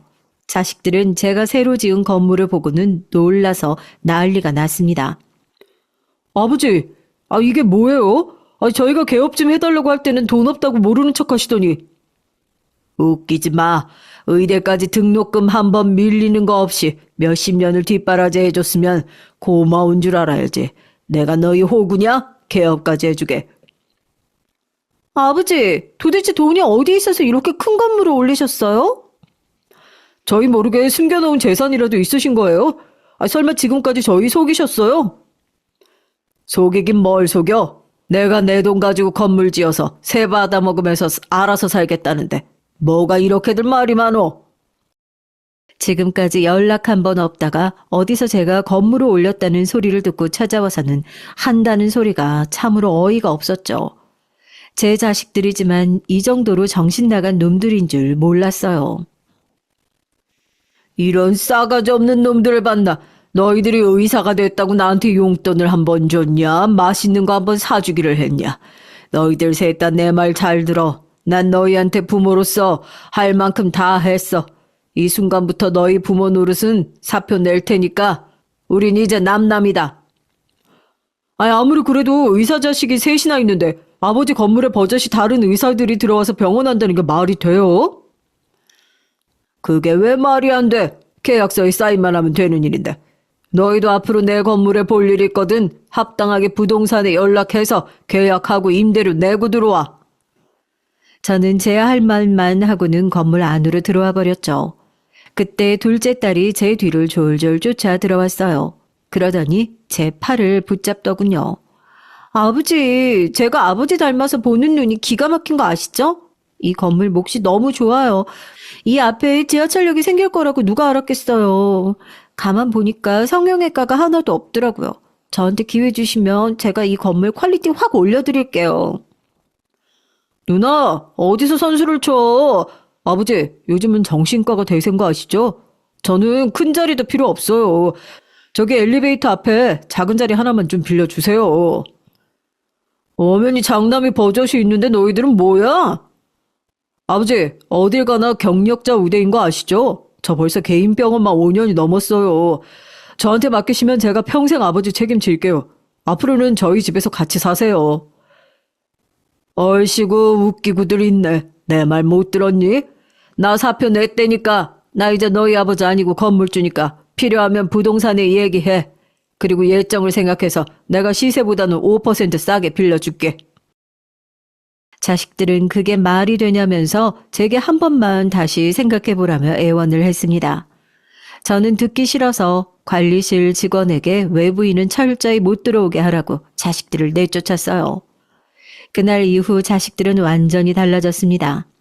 제게 아침마다 전화해서 시키지도 않은 무난 인사를 하며 앓는 소리를 해댔죠. 건물주가 어쩌고 병원이 어쩌고 힘들어서 못 해먹겠다는 소리였죠. 저는 인심 쓰듯 5%더 할인해서 10%까지 할인해 주겠다고 했습니다. 그러자 자식들은 그제야 제가 독하게 마음먹었다는 걸 알았는지 더는 애원하지 않더군요. 그러고는 큰아들과 둘째 딸은 정말 부동산을 통해 계약을 했어요. 어쨌든 접근성도 좋고 시세보다 싼 임대료가 낫겠다 싶었나 봐요. 그리고 아무래도 제 곁에 딱 붙어 있어야 콩고물이라도 떨어지겠다 싶었겠죠. 그리고 자식들이 하나 더 놀란 게 있었어요. 바로 제 동생이었습니다. 네, 물론 제 동생 많이 부족합니다. 하지만 지난 몇 년 동안 함께 밥도 해먹고 일도 같이 하며 제 동생은 저를 살뜰히 챙겼어요. 동생은 부모님의 선산을 팔 때도 자신은 자격이 없다면서 일체 받으려고 하지 않았습니다. 하지만 제 마음이 편하지 않았어요. 그래서 새로 지은 건물 한 층은 동생에게 넘겨줬죠. 과거에는 실수도 많이 했지만 그래도 지난 몇 년간은 제 곁에서 성실하게 살았으니 부모님 자식으로서 그 정도는 받을 수 있다고 생각했거든요. 자식들은 혹여나 제게 미움 살까봐 제 앞에서 얘기하진 않았지만 분명 마음에 안 드는 눈치였어요. 하지만 상관없었죠. 앞으로는 자식들 눈치 안 보고 마음대로 떵떵거리며 살 거니까요. 요즘 저는 너무 편하게 살고 있습니다. 자식들이 돌아가며 반찬까지 해다 주는 건 물론이고 제가 말하지 않아도 건강검진이며 비타민 주사까지 척척 알아서 예약해주고 관리를 해주거든요. 자식들에게 받는 임대료도 생각보다 쏠쏠했습니다. 한편으로는 자식들이 이제와 제 건물을 노리고 여우짓들을 하니 얄밉기도 했지만 앞으로 제가 살아봐야 얼마나 더 살겠어요. 어차피 가지고 있어봐야 죽을 때 가지고 가지도 못하는 건물 자식들에게 나눠주고 가야겠죠. 나중에 하늘에서 아내를 만나면 아내가 자식들을 어떻게 키운 거냐고 제게 뭐라고 하겠지만 그때까지만이라도 지금까지 못해본 왕 노릇 한번 늘어지게 해보고 갈랍니다.